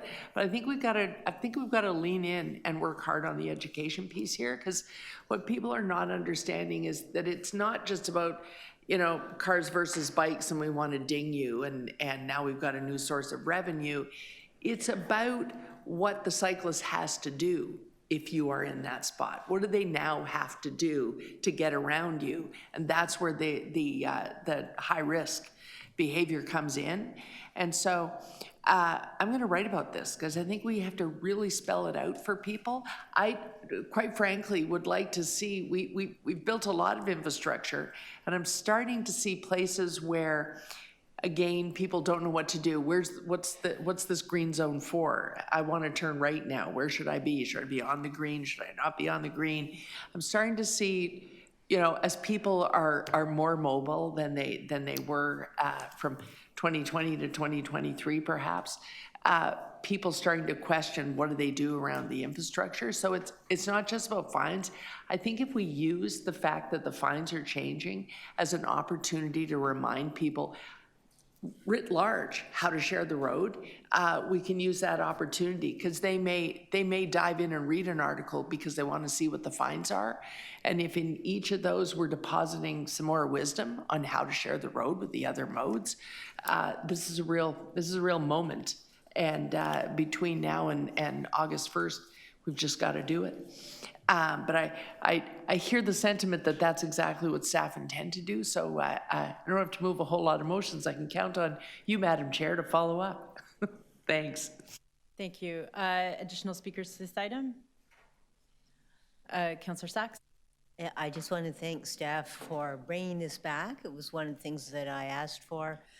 We do need these fines to increase. I've been talking to a number of people in my ward once we knew this was coming up, and most of them frankly admitted that they make their decisions whether or not to pay for parking and whether or not to worry about tickets because the tickets are so cheap. So I'm embarrassed to say that even members of my family are not paying for parking because it's cheaper to take the chance. There's so little parking enforcement and the fines are so cheap, so why not do it? And we need to change that behavior for a whole batch of public safety reasons and as well for public, to have parking spaces for people who are coming into businesses. And it is worth pointing out, $50 million, that's more than 1 point on the property tax. And the city desperately needs the money. And certainly one of the things that I heard during the budget process was that people who pay their taxes and are law-abiding think we should be charging more to those who break the law as opposed to just continuing to raise property taxes. So we do need to do this. I absolutely agree with Councillor Carroll that we need to tell people it's coming and use it as an opportunity to talk about the roads and how to share them. There's also a lot of confusion about parking. I was knocking on doors yesterday or I guess the day before, and I had two grandmothers just a few doors apart, one of them shrieking at me that their children wouldn't visit because there wasn't enough parking enforcement, and the other one shrieking at me that the children wouldn't visit because there was too much parking enforcement. And both of them seeming to be quite confused as to what parking was and wasn't allowed. So we do have a huge problem with people not understanding the rules and not feeling that the rules are fair. And one of the reasons they don't think the rule is fair is they're not clear and they're not consistent. So in your parking strategy review, when you come back to us, making it clearer to people what they can and cannot do with their cars would be really helpful, because even people who lived on the same street for 40 years do not understand what the rules are, or at least that's what they tell their counselor. So thank you very much, everybody, and an important step. Can I speak? Yep. As someone who just received a $100 parking ticket, I'd just like to say, it's easy to say we got to increase the parking fees and tickets. It's a very expensive city to live in. And part of driving in the city is parking, and from time to time, some of us get tickets, as does the general public. So if we think we're going to pass all these rules and regulations and up the fees, and all we do is really aggravate a lot of people who are rushing around trying to get to jobs, to childcare. This is a busy, hectic city to live in. And so let's be very careful before we think we are going to somehow solve all of our problems in this city by increasing parking fines and punishing people that do make mistakes. So we also have to be sure we need the money, but we ain't going to fix the $1 billion hole in our budget with parking fees and trying to find different ways of making life difficult and unaffordable in the city of Toronto. Because there's a lot of people in the city of Toronto who, again, are having difficulty making ends meet. Day to day, look at our food banks. I've got 3 operational food banks in my ward that I can't get food for. They can't keep up with the demand. So it is not an easy city. It's an expensive city to live in. Look at rents. Look at what people have to pay for a 1-bedroom apartment. That's what we should be focusing on. Bring back full rent control, for God's sake. That would make life a bit more affordable and manageable and less hectic for people in Toronto. So anyways, just with that latest fine I got, and I deserved it because I was breaking some rule. I guess I was in a hurry to go to the drugstore. So I'm guilty, and I paid my fine, $113, and helped the city's economy bloom again with my $113 contribution. Thank you. Okay, thank you. Additional speakers to this item, Councillor Perruzza. Councillor Cole has this incredible knack of just simply inspiring me, right? It's nice, really nice, when you can say that $30 fine which quickly becomes $50, $55, $60, $70, because nobody really pays these things the day after. Nobody has the time to run down to the ticket office the day after. Most people will pay for a $30 parking ticket, will pay $70, $80, $100, right? After it's gone through the cycle. It must be nice to be able to say that that's just simply pocket change. And you know what? Rather do that than pay for parking. Here, I'll just drop it out of the side of my pocket, right? You know, you need to be fair. You need to be reasonable. How do you lead people? If they see you to be fair and reasonable. Nothing will drive people to anger, division, angst quicker than when you are seen to be unreasonably unfair. Add to that elitism, add to that a city for the rich, that'll drive people apoplectic. That's what it does. And that's what this does. Because this is unreasonably unfair what you're doing by doubling overnight fees. Why? Because Ottawa does it. I don't know what Wawa does. Plenty of parking in Wawa, right? Find a parking spot anywhere up there for sure. It stings. And that's what you do. You just leave people with this bitter taste in their mouth. Sure, put it in your newsletter, why don't you? Sting them with that. You know, the box, barking the box. Why did I vote against the box? There's an article in the paper today about blocking the box. People should be bullwhipped in the middle of the street. Last person I saw blocking the box was a young woman. She looked like a deer caught in headlights. She was in creepy, crawly traffic, got stuck in the intersection. In fact, got bullied in the intersection by the guy behind her on the other side. She didn't create the congestion. She rolled into that intersection. I know, because I was on the other side looking at her, and she was kind of like that, like, what am I doing here? Couldn't take it back. Couldn't reverse and take it back. Now, there was no cop around to ding her, go to give her a $90 ticket or a $100 ticket. It's soon to be a $150 ticket and become $450 or $700 ticket. No amount of money could have taken away the fear in that person. And I'm not saying that one should block the box or block the intersection, but really? You think that going from $90 to $400 stops blocking the box? It's congestion that creates that. I don't think anybody goes into an intersection saying, you know what? Well, okay, you're right. There might be one arrogant, one jerk or two out there that'll say, you know what? I'm going to go in there and stop everybody on the other side from getting through this intersection because I'm going to be an arrogant jerk about it. Who says that? Who rolls into an intersection saying, yeah, I'm going to block off an intersection because I want to be a jerk? It's the stress of life. It's angst. It's not the fine. So, you want to be unreasonably unfair? Do this. You want people to dislike you and to say, I don't know about Toronto. You want to generate that kind of angst out there with people, that kind of animosity, that kind of anger? Then do these little things right here. This is it.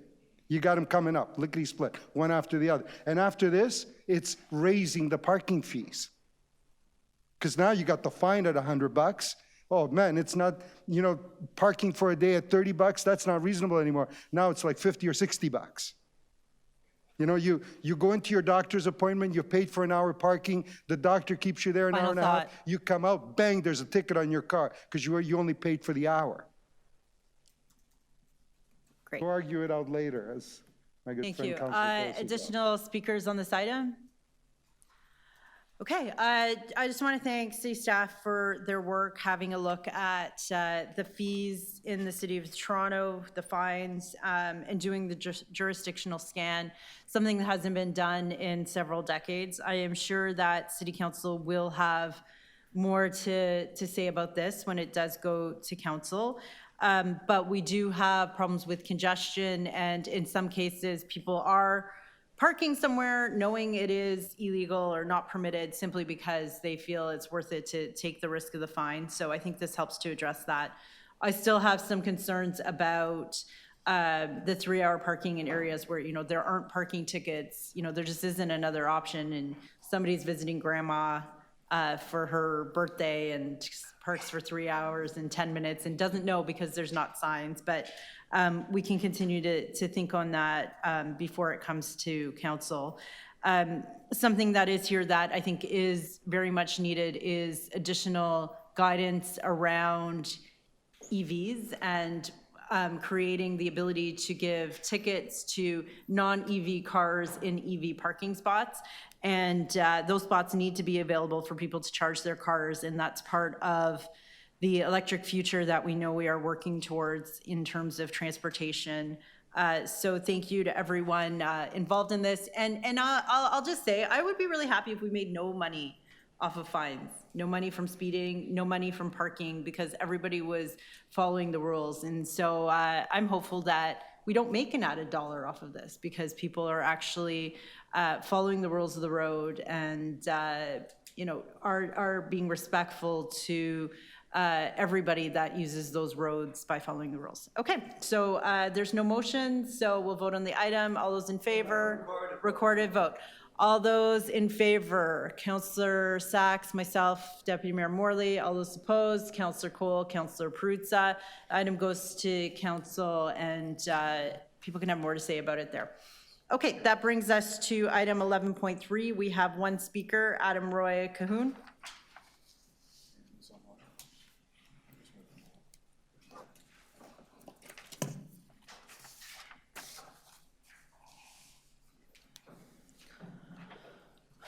I am definitely gonna speak on this issue. I was going to connect what I was gonna speak on this issue to the micromobility issue that has been deferred.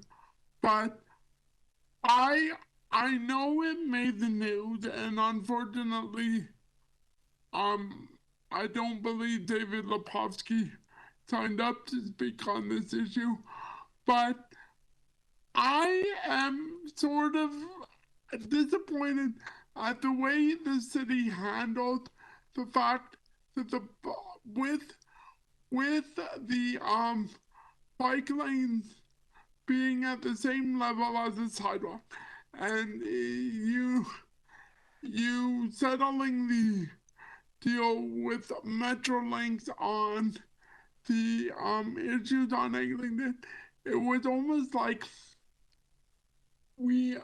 once we realized there was a mixing zone, it was very disappointing that the messaging to the media and the messaging to the disability community was, oh, it's Metrolinx problem. It's an old design. We don't have to do anything. The reason why this kind of attitude is an issue is because in the coming months, we're going to be dealing with a lot more issues of wanting to add more micromobility devices to bike lanes, and people are saying they won't be on the sidewalk or they'll be in bike lanes. But already some of these bike lanes and some of the issues, there is obviously mixing. So, and even though everybody may think, oh, we bought time because we've deferred the other thing for a few months to be sort of shoved on us with the other micromobility thing at the next committee meeting. I really think during this time, an attitude of adjustment really has to be taken in changing the way that the transportation department works with the disability community. We made loads of headway, but then when statements like what was sent out and the messaging sent out, oh, we don't have to make adjustments, we don't have to do this is an old model, we're not using that model when we put in new things. Still, with those new streets, something has to be done, whether it's strategically placing street furniture, figuring out what other things can be done for the disability community to keep the mixing and separated. And I really think we also need to figure out if we can really try and work with the province to get some more money to help fix the problem of what is supposed to be their gleaming model of what they want to see rapid transit, and work with both all the communities, including the physically disabled, including the blind, including cyclists, including pedestrians, to make sure that the designs that are the current designs on the street, because it's not like Eglinton is going to be touched for many years to come, really does work for everyone and not just for cyclists and drivers. And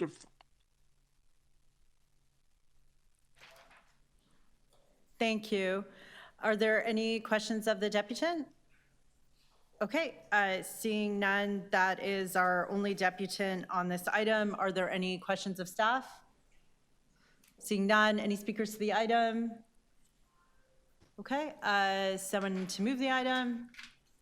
I'll move it. All those in favor? All those opposed? That carries.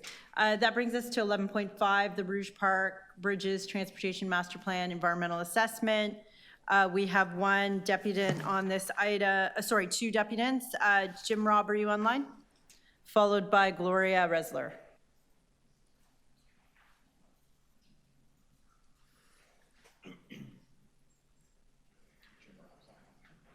Not here? Jim, do we have you on the line? Hello, can we? Hi, Jim, we can hear you. You have 5 minutes. Okay, thank you, Madam Chair. Are you getting an echo or are you? We are getting an echo. Do you have more than one device Here, open? I think this is better now. Okay, so I hope you have the letter that we've written before you and some of the photographs.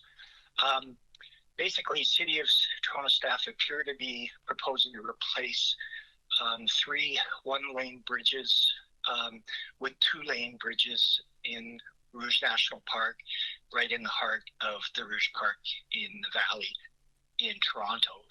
The bridges, I think, are Bailey Bridge at Old Finch Road, Stotts Bridge at Twin Rivers Drive, and a Hillside Bridge on Meadowvale Road north of Old Finch. FRW supports the city's efforts to rehabilitate or rebuild bridges in Rouge Park to provide safe crossings for cars, pedestrians, cyclists, and safe passage for fish and wildlife. We support plans to improve pedestrian and cycling safety by building dedicated pedestrian and cycling bridges adjacent to or adjoining the rehabilitated or built bridges. However, we are asking Toronto Council to save lives and money by retaining the existing one-lane designs of the Bailey, Hillside, and Stott bridges. We're requesting that City of Toronto motion be amended to specify that One, the Bailey hillside and stop bridges be rebuilt to retain their existing one-lane design for road traffic and include a separated, safe crossing for pedestrians and cyclists and enhanced provisions for safe water, fish, and wildlife movement. Two, that you initiate a traffic demand strategy for the Rouge Park area of the City of Toronto before new bridges are built. And three, that you develop a strategy for the safe movement of people and wildlife under and above city roads at regular intervals in Rouge National Urban Park before new bridges are built. The reasons you're asking me to amend the motion are basically that the doubling of the bridge widths will double the bridge building and maintenance cost and burden the taxpayer unnecessarily. There are already constrictions within traffic movement in Rouge Park, and opening up these bridges will just encourage cars to race between the existing constrictions. So it'll just reduce public safety, increase road kills, wildlife kills. Doubling the width of the bridges will also increase disturbance to vegetation, soils, and wildlife, contrary to the ecological integrity priority of the Rouge National Urban Park Act. Doubling the lane width will endanger park wildlife and visitors from increased traffic numbers and speed. It'll increase accidents due to increased traffic and speed on the rural cross-section roads in Rouge Park, which are very steep and twisty and a lot of blind corners. It'll increase liabilities by spending more money to build infrastructure in designated floodplains and hazard lands. And it will add adverse impacts to the adjacent Morningside Heights community. It'll encourage more cut-through traffic that goes right by 3 schools in Morningside Heights. What the city's proposing, I believe, is contrary to the ecological integrity mandate of the Rouge National Urban Park and the infrastructure policies in Ontario's Greenbelt Plan, Section 4.2.1.2.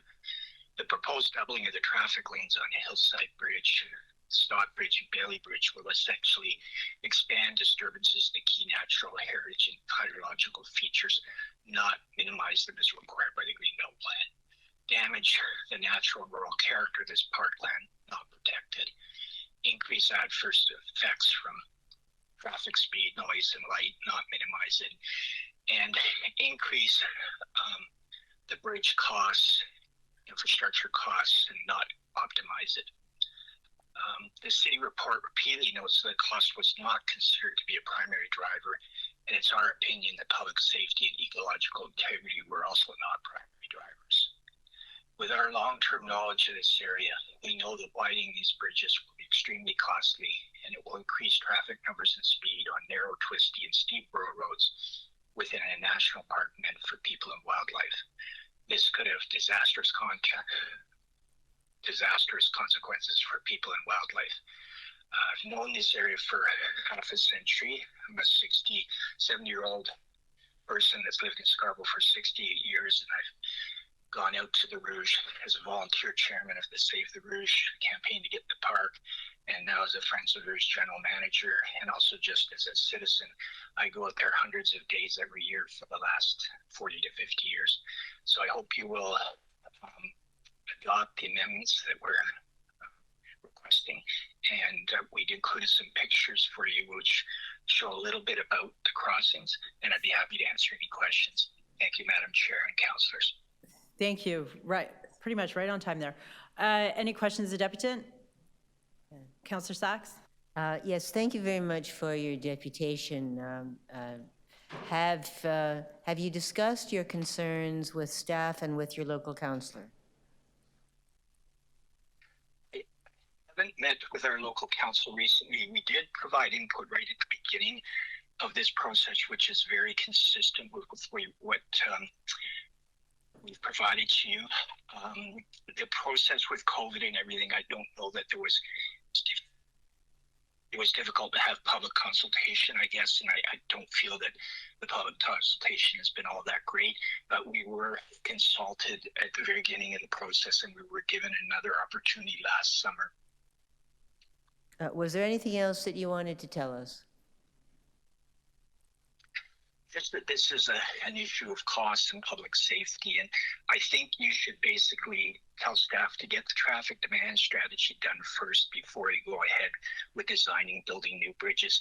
I've watched the cost overrun for infrastructure in that area, and it's often 2 to 3 times what staff initially predict.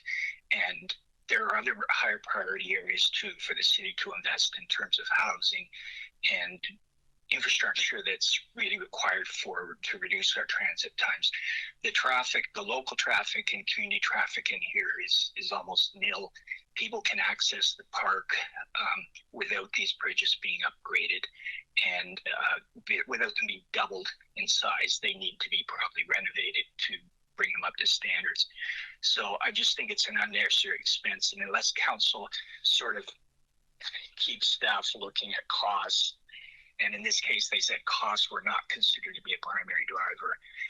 And also public safety and ecological integrity, we don't believe were primary drivers. So I think you should keep them to single lanes and just improve them and put in a dedicated pedestrian and cycling bridge adjoining or adjacent to them. Okay, thank you. Thank you. Any additional questions of the deputy? Okay, seeing none, our next speaker is Gloria Resler. Hey, Gloria, are you online?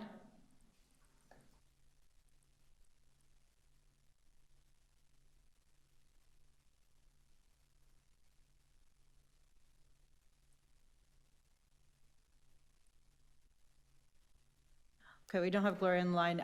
Questions of staff? Councillor Sachs. Yes, I'd like to hear from staff what your response to the recommendations from the Friends of the Rouge watershed. Thank you for the question, Councillor. Through the chair, we do recommend increasing the number of lanes on the bridges for both Milne, Hillside, and Stotts because it will reduce collision risk, improve emergency response, improve sight lines, and it can increase our ability to address the design of the bridges from a Vision Zero perspective. All of these 3 bridges have 2 lanes approaching the bridge. It's only the bridge itself that is down to 1 lane. So we think the opportunity to reconstruct the bridges that the state of good repair situation presents is an important opportunity to ensure that the capacity is consistent for those safety reasons. Okay, thank you. Likewise, I just want to ask, this was an environmental assessment, so you look at multiple issues. Can you maybe just highlight how public safety was a consideration, including for cyclists and pedestrians? Public safety and environmental considerations were critical parts of the environmental assessment process as we reviewed these bridges. Notably, the reconstruction and widening of those 3 bridges, as mentioned, also improved the opportunity for river conveyance, and some minor aquatic impacts would be mitigated in the detailed design. The importance of cyclist safety on the bridges is an important improvement as well because they are slippery. The design of the deck isn't conducive, and the new bridges will provide dedicated space. Okay, and maybe what will you be doing with the old bridges? We're working with Rouge National Park on a strategy to use some of the components of the old bridges either nearby or within the detailed design of the bridges themselves or around the area. Staff may want to add to that. One of the things that we're recommending through the chair in our report is that we would come up with a strategy as part of our preliminary design for dealing with the 3 bridges that would be removed. So they could either be relocated elsewhere in the park if we can get concurrence with Parks Canada, or as Jacqueline mentioned, could potentially be parts of them could be adaptively reused as part of the new bridges. But we need to develop that strategy first. And heritage preservation was part of the analysis as well. And what are the next steps? Through the chair, next steps would be to start preliminary design, followed by detailed design. Immediate next steps would be to file the complete the transportation master plan and file it on the public record for 30 days. Okay, so there's additional opportunity for public comment as well before approval by the minister? Okay. Yes, that's correct. Great, thank you. Additional questions? Seeing none. Speakers on this item? Okay, I have a motion. City Council requests General Manager and the Executive Director of Environment and Climate ensure environmental considerations, including impacts on the natural environment as they relate to winter maintenance, are used to inform further design and contribution of the Rouge Park bridges. This is in response to advocacy that we have heard over the last couple of years about salt in particular, and how some of the current bridges have grates, so snow falls through and there's no need to salt. So if we have new bridges, then they need to be salted and stuff like that. So just to work through this through detailed design. And then with that, I just want to thank city staff for their continued work on the transportation master plan. Also thank Rouge National Urban Park for being a great partner for us and the great work that they do. It's nice to see that we'll find a way to repurpose some of these old bridges. They are historical, they are very unique, and they are beautiful. But it is important that we recognize that there has been an increased need from cyclists and pedestrians to use these bridges. And we want to make sure that safety is paramount as people visit our beautiful Rouge National Urban Park, which was the first national urban park in Canada. So a real showpiece of Eastern Scarborough and the ward I have the great pleasure of representing. There are next steps. There is the environmental assessment. It will be on the public registry, so people are invited to continue to make comment through that process as well. So with that, we'll vote on the motion. Can I just speak 1 second? Yep. Yeah, I just couldn't let this pass without reminding people of the incredible work that a former city councillor did to help create this national park. And Glenn de Bearmaker, who is a real champion, and I worked with him on creating the Greenbelt too. I just couldn't go by the work that he did. And was it Jim Robb, I think was the other incredible. Oh, was that Jim? Jim, do you hear me? No. He's gone. Oh, God. Yeah, I used to see Jim quite a bit. Yeah, I thought it was him, but anyways, he did incredible work. He was a real pioneer, and as Deputy Mayor McKelvey said, is that most Torontonians don't know that we have a national park within the city. They don't know this. And I wish the media would once in a while highlight this incredible jewel that we have in the city, a national park in the middle of Toronto. I've had people complain to me and say, Mike, there's no parks in the city, where do I go? And I say, well, have you ever been to the national park? And they say, and say, yeah, I've been to High Park. I says, no, not High Park. The Rouge Valley National Park, where you can see deer, fox, coyotes, skunks, everything in the Rouge Valley Park. So I just want to plug your great park, and you're lucky as a councillor to have that national park. I wish I had a national park. I don't have any parks in my area at all. I'm trying to get a dog park. That's all I'm trying to do. But anyways, okay, Rouge Valley, take a trip. You don't have to leave the city. Go to the national park, take a canoe, walk, cycle, go to our beautiful national park. Thank you. Okay, thank you. We'll make sure you come out to the next Paddle the Rouge. Okay, so the motion about continuing to work through winter maintenance on the design, all those in favor?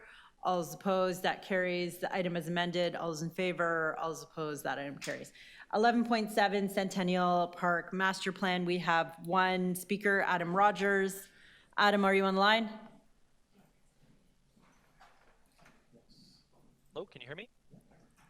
We can hear you. You have 5 minutes. Perfect. I won't take long, and I see that Council Holiday is on, so I'm sure he'll speak to it after, so I'll keep it short. So the batting cages have been a bit of a contentious issue in Etobicoke. I know it's Ward 2, but all of Etobicoke will utilize these batting cages. Now, I want to highlight a couple important things to note. In the city of Toronto, access to batting cages for batting practice with automatic, obviously there's locations where you can toss the ball to yourself and hit, but that's not the same as an automatic pitching machine. Access to these machines is incredibly limited in the city of Toronto. I'm only aware of one location in North York that is an indoor facility, not outdoor facility, that has any batting practice facilities. So in this west end of the city, in Etobicoke, this location, the batting cages, which are now unfortunately removed, was the only publicly accessible, pay-as-you-go outdoor batting facility for adults and children to practice at. It has been an institution at Centennial for many, many years. And unfortunately, it is now currently gone. And the plans to retain a batting cage after the fact is sort of up in the air. I've spoken to this with the planners on this issue, and they haven't been very committal. They have talked about perhaps bringing a facility in that is a pre-booked for for teams. But again, this is not the same as a pay-as-you-go walk-in facility that is on site. There's really nothing like this in the city, nothing in the West End, and not only does this service folks in Etobicoke and the West End of the city. This also services a lot of the GTA. There's nothing like this in Mississauga. So folks from Mississauga, they'll drive into this area and use this. It is very, very important to this community. It's very important to this park, and it's very important to those kids kids and adults who want to practice their batting. And it's a perfect complement to the actual facilities they're building in. We're going to be building a great new batting facility, a baseball hub. And the idea of having a baseball hub without having a batting practice location, it doesn't make sense. Ultimately, I appreciate Councillor Holiday's listening to the community on this one. We're trying our best to make this done, and I want to make it clear that not only does the community want a batting cage to return to this location, but we want an option that has a pay-as-you-go option because it allows for more folks to use it. Again, if you put a batting cage and all it is just booked by teams, those kids that just show up and want to play with their parents or they want to practice, they just don't have that opportunity that is currently located. And I can say that there was a petition that was signed by tens of thousands of Torontonians that wanted to retain both the batting cage and the go-kart location. Obviously, that didn't come to be, but I think the batting cages in particular are a very important institution, and they're very important for both children and adults' development in baseball. I think I welcome this, and I hope that we can support this and give the staff a clear mandate on keeping this, because this is important for a baseball hub. You have this opportunity, especially with how underserved the city is for facilities like this. As I mentioned, outside of North York and a paid indoor facility, I'm not aware of any other facility like this. Okay, I'm done on that. If you have any questions, I'll remain on for a second, but otherwise I'll leave it up to, I'm sure, questions from Councillor Holiday for the staff or something of that nature. Great. Are there any questions, Deputant? Okay, seeing none. Questions of staff? Councillor Holiday. Thank you, Madam Chair, and hopefully we've got staff available on this particular item. I just want to ask staff, how did we get to the current plan in Centennial Park? What's the history? Did it get approved by council? Maybe you can just remind us and remind the committee. Thank you. So through the chair to the councillor's question, the master plan was adopted by council. It had an extensive engagement process spanning over multiple years. It was adopted in 2021, and it is a long-term plan. This will include over 20 years of capital investment to realize the facilities that are contemplated here. Why did the batting cages have to go? Why did the go-kart track have to go? Thank you through the chair. So to accommodate all of the amenities that are anticipated for the master plan, We are required to reconfigure a series of soccer fields as well as a new baseball hub. So the space previously used by Mini Indy is now going to be redesigned to implement a new baseball hub that will accommodate supporting amenities as well. The shifting of these locations also reduces the amount of disruption to different user groups over consecutive years as we go through this long-term redevelopment plan. So the Mini Indy, which is the go-kart track, the batting cages, and I think a clubhouse and a beach volleyball court, they were operated by a private operator, and I think they were under a lease with the city. Could you explain the circumstances of that lease, in particular at the end of last year when everything finally ended at that location at Centennial Park? Yes, you are correct. Those were privately operated facilities, and they did have a lease with the city. We did follow the termination process as outlined in the lease, which was a 6-month notification period. Those owners were aware through the consultation that this was the intended ultimate outcome of the site. And so that ultimately carried out as planned and in alignment with our timelines for construction. How long was the lease there until it ended? And was it the end of its term?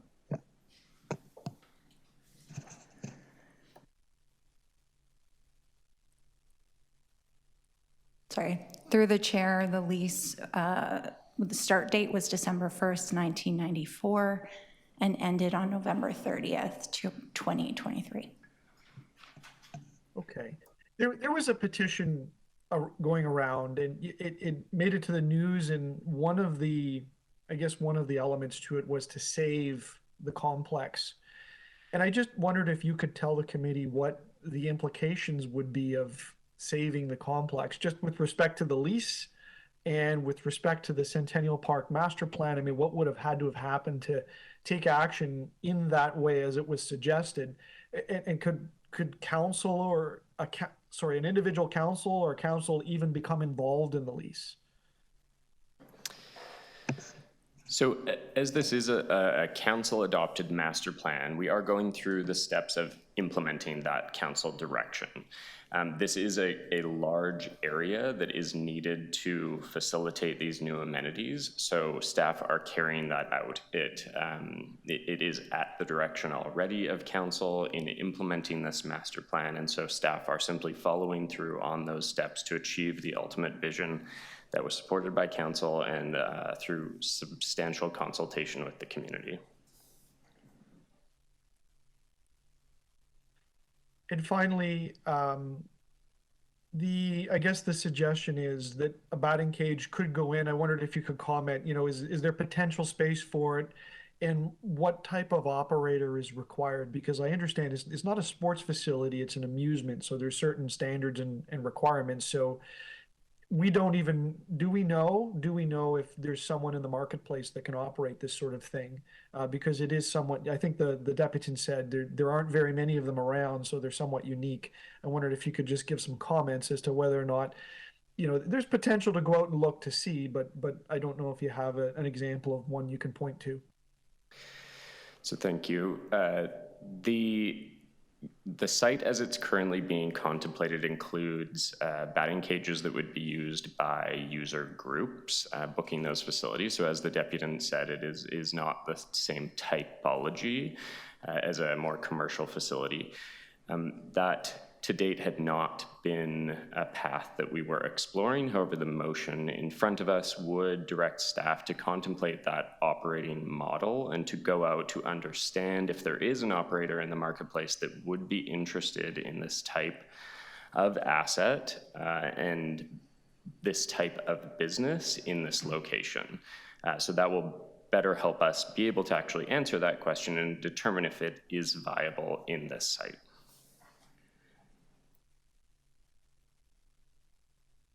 Okay.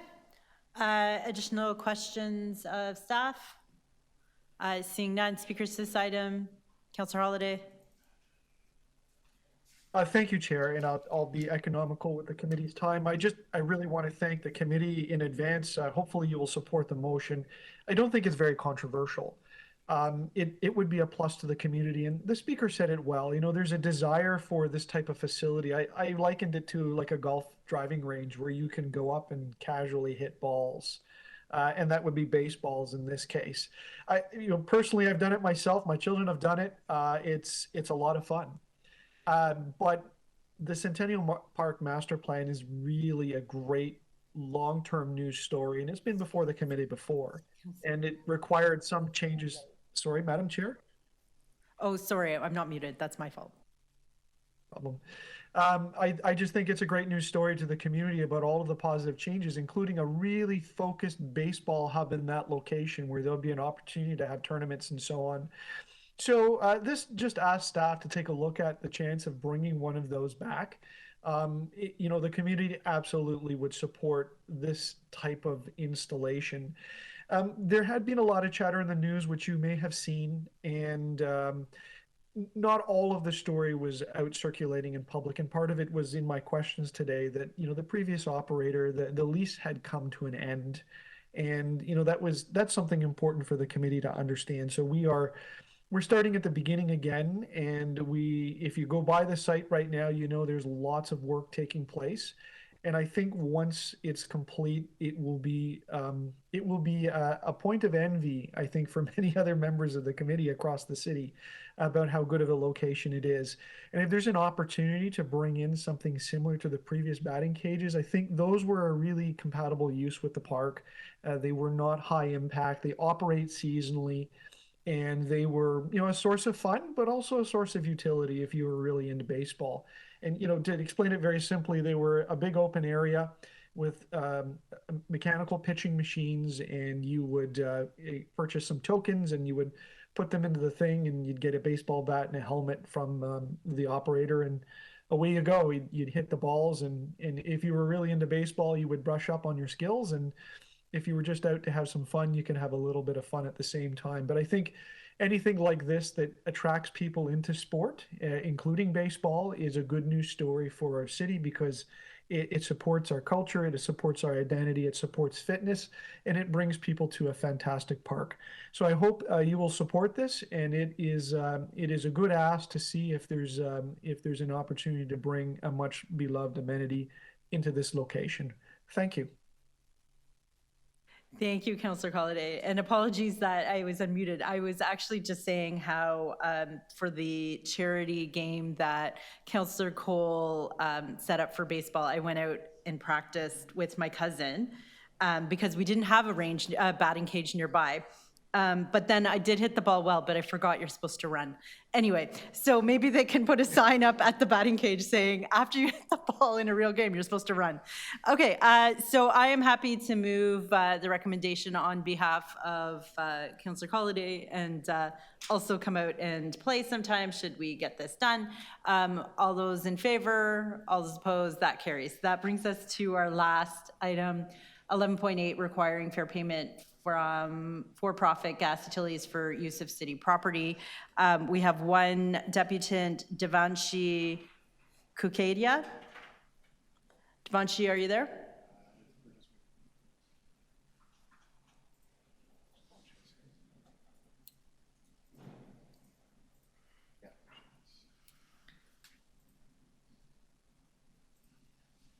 Devanshi, are you online? You have to unmute. Hey. Oh, we can see you and we can hear you. You have 5 minutes. Awesome. Thank you.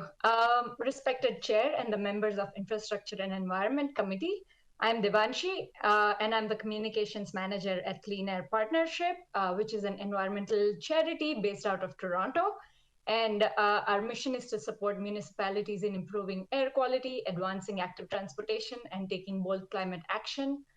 We convene a network of 40 plus municipalities in Ontario.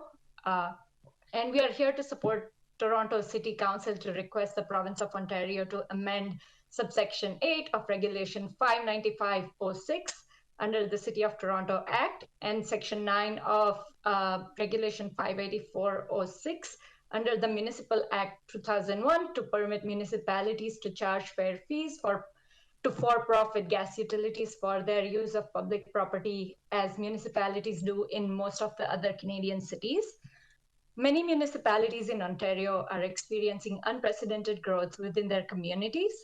The City of Toronto is projected to grow to 3.5 million by 2030. This population growth of 16% over a short span of 6 years will lead to significant pressures on municipalities to manage the growth and advance complete communities that address environmental, social, and economic outcomes.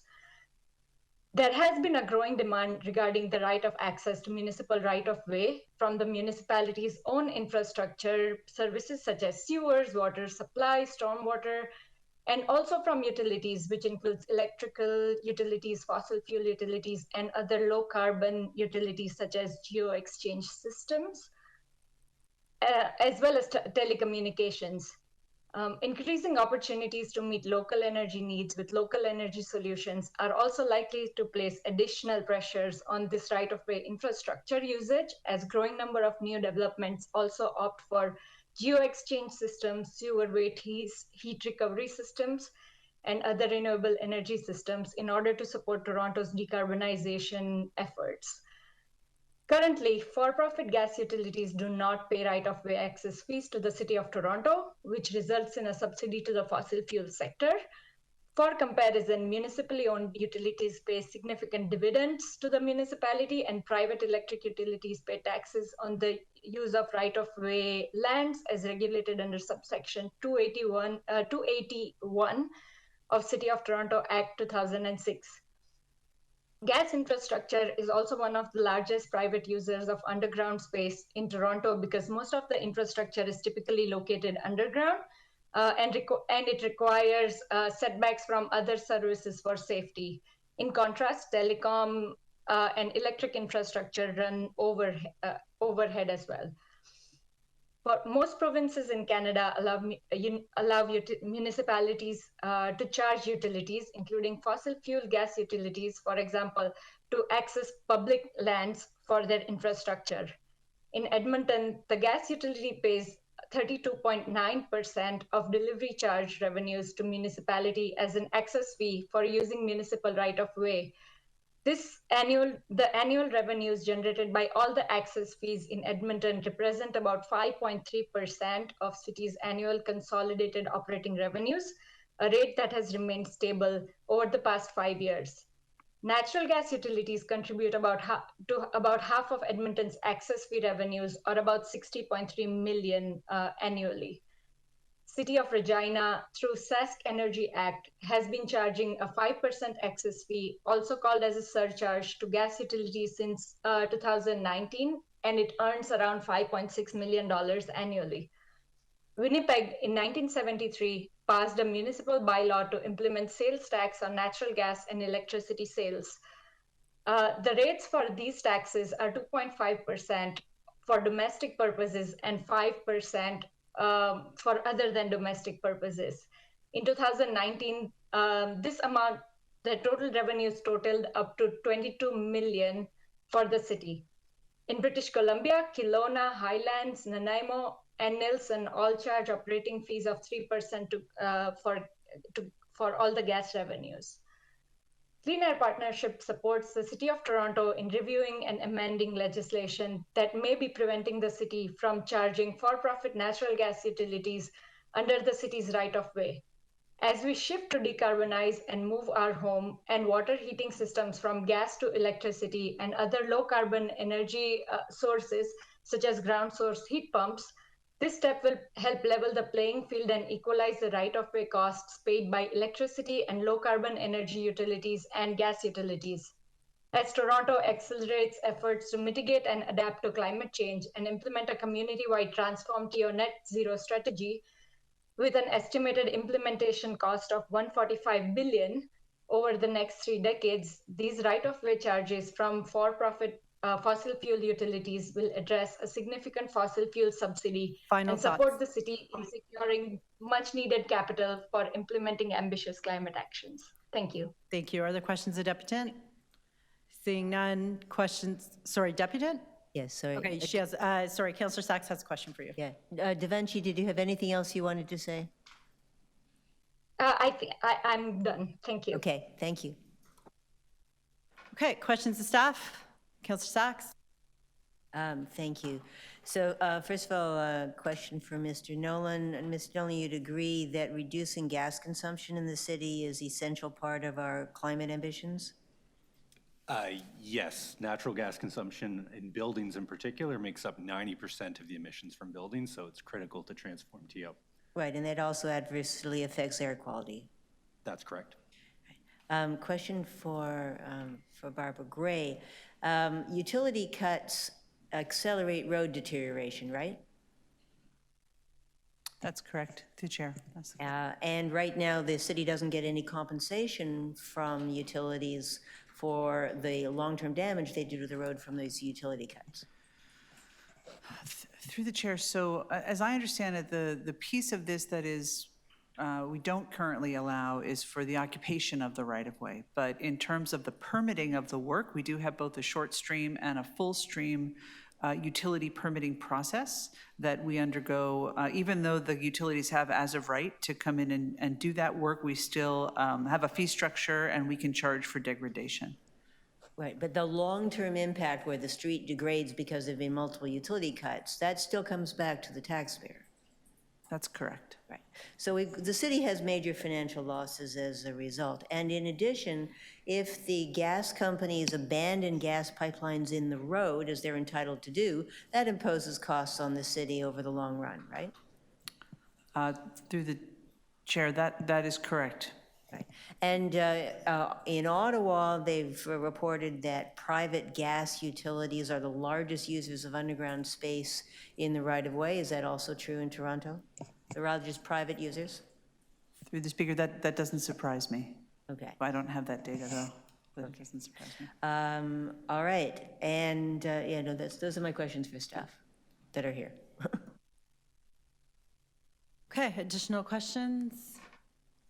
Seeing none, speakers on this item. Do you want to speak first or after? Yeah. Okay. Sachs?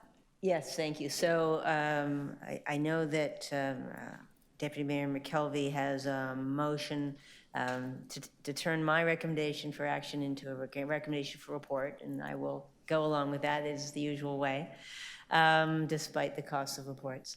But I do want to point out that Ontario is one of the only parts of Canada where municipalities are expected to give their street space and park space for free to the gas utilities. So if we had the same rules here that Alberta has for places like Edmonton, we'd get $200 million a year, which the city desperately needs for transportation infrastructure, for everything else we're trying to do, as well as all of our climate ambitions. So the only reason that gas utilities get to take our roads and our parks and our spaces for free is because the province of Ontario forces us to do it. It's bad policy from a climate point of view. It's transferring costs from the shareholders in the rich, you know, whatever, Enbridge is what, a $70 billion a year company? $70 billion company. And so this is a mechanism of forcing city taxpayers to subsidize the shareholders of private gas companies, and at the same time to make an uneven playing field between gas companies and other forms of energy, which we need to transition to because we actually care about air quality and not having the world on fire. So with the revised recommendation negotiated with Deputy Mayor McKelvey, we'll be asking staff to come back and tell us what should a fair rate be? What would that mean in terms of income? And what is this actually costing us? Certainly anybody who goes around Toronto, we hear a lot about congestion. I certainly hear a lot also about the very poor quality of the roads.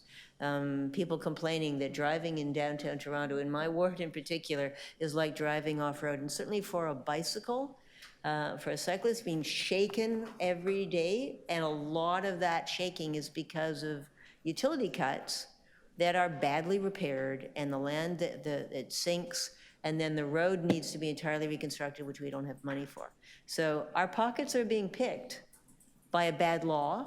We should be asking for that law to change. As a first step, we're going to ask staff to tell us how bad it is, how much we could make, how much we're losing because of it. But this is a real serious problem. It's something that the province should fix. And again, as usual, under provincial law, we can't fix it ourselves. We have to say, please, sir, but we should at least say, please, sir. Thank you. Okay, thank you. Additional speakers? Councillor Cole? Yeah, again, I would just be very careful to basically saying we're going to make $200 million by charging gas companies for utility cuts. I don't know. I want to see that $200 million. You know, the reality is that most of us heat our homes with gas furnaces. Many of us has gas stoves.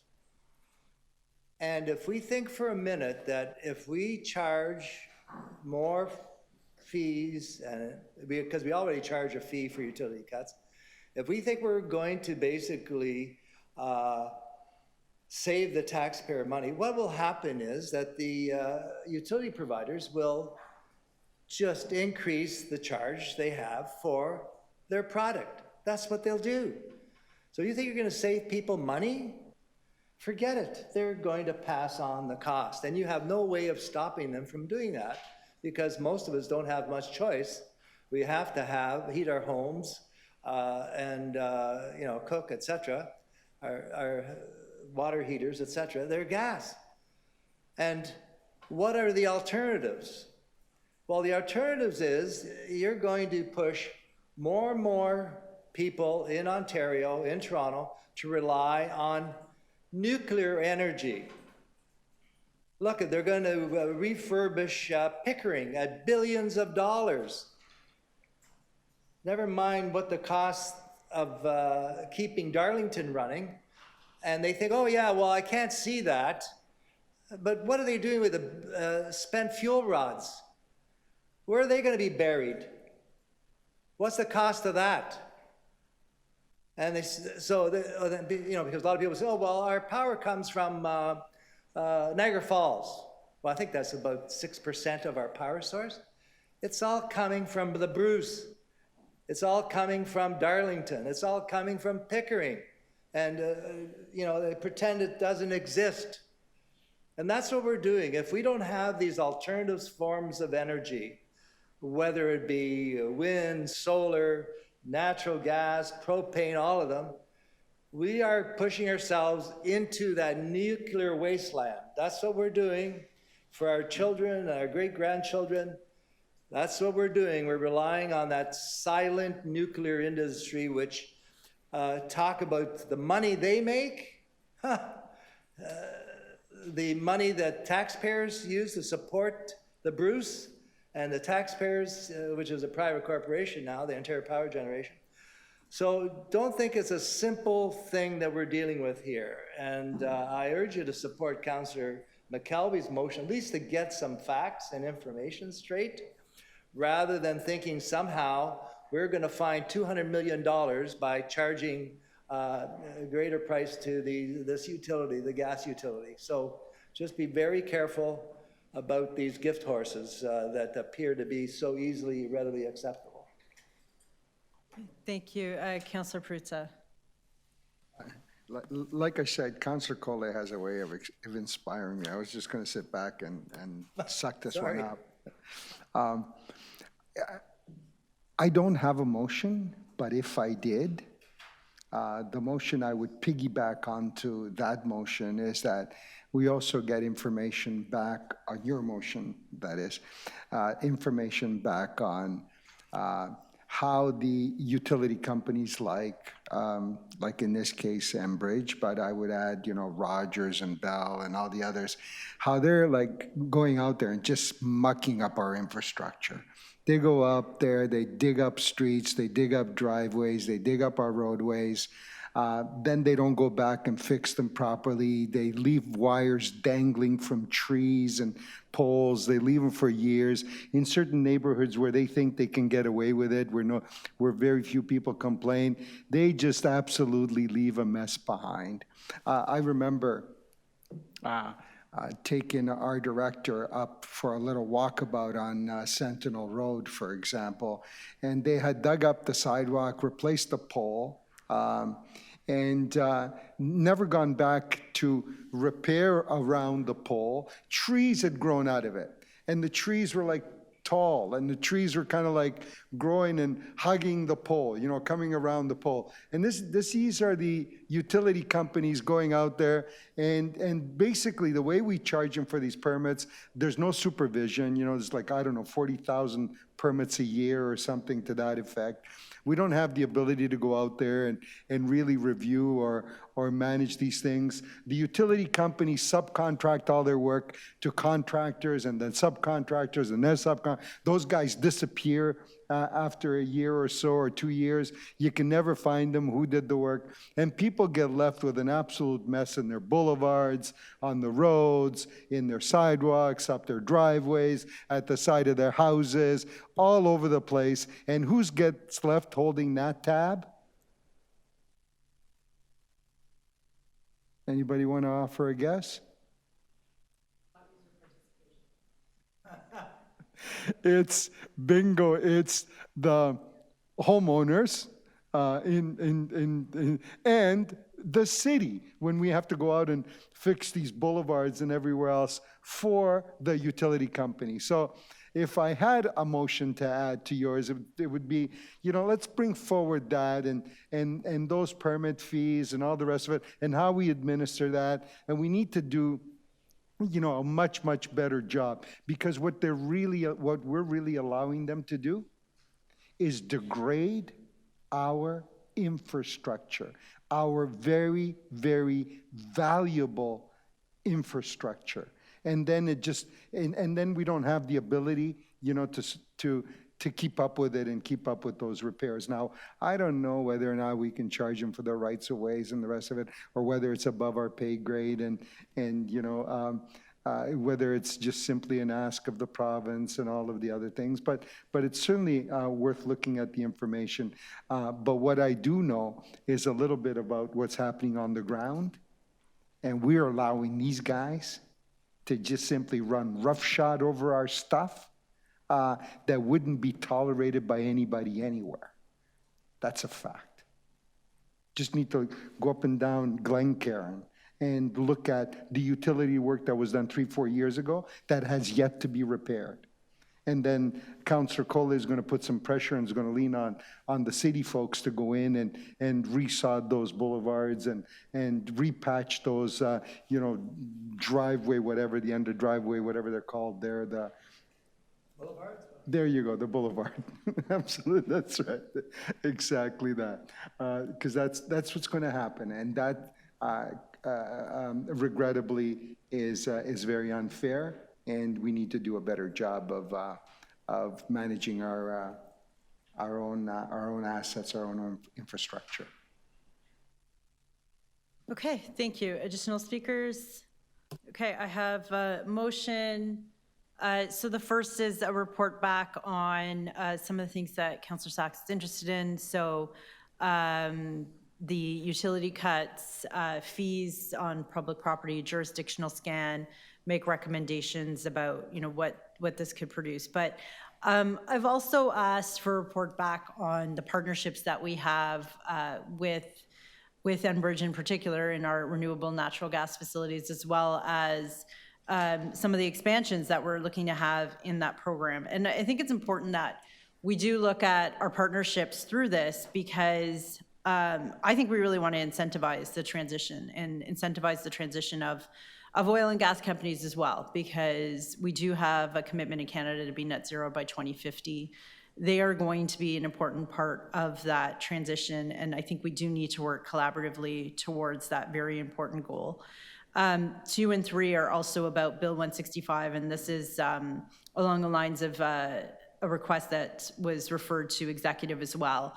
And this city staff have asked for the ability to review and intervene as required on the standing committee there. And I think that's important so that they have the authority to do that and look at how these changes may impact the City of Toronto and our Transform TO goals. I am very uncomfortable with the City of Toronto telling other municipalities what to do and making that recommendation to them. We've seen that backfire with federal policy, and in particular because many of these small communities, they're still on crude and they're on oil, and so the transition to natural gas is important for them. And in many cases, they have the opportunity to use renewable natural gas, but also the landscape is changing and hydrogen is becoming available as well. So I think we need to keep all options open as we go forward in this transition. I think this motion strikes a balance of getting the information that Councillor Sachs is interested in, and we'll have an important conversation about that in May, but also recognizing our continued need to partner with our local organizations. Okay, so on the motion, all those in favor, all those opposed, that carries. And they're alternate, so we don't have to do the item as amended then. That's correct. Yes. Correct. Okay. I will confirm we have completed the agenda. We have completed the agenda. We can always count on you to move adjournment. Okay, all those in favor, all those opposed, that carries.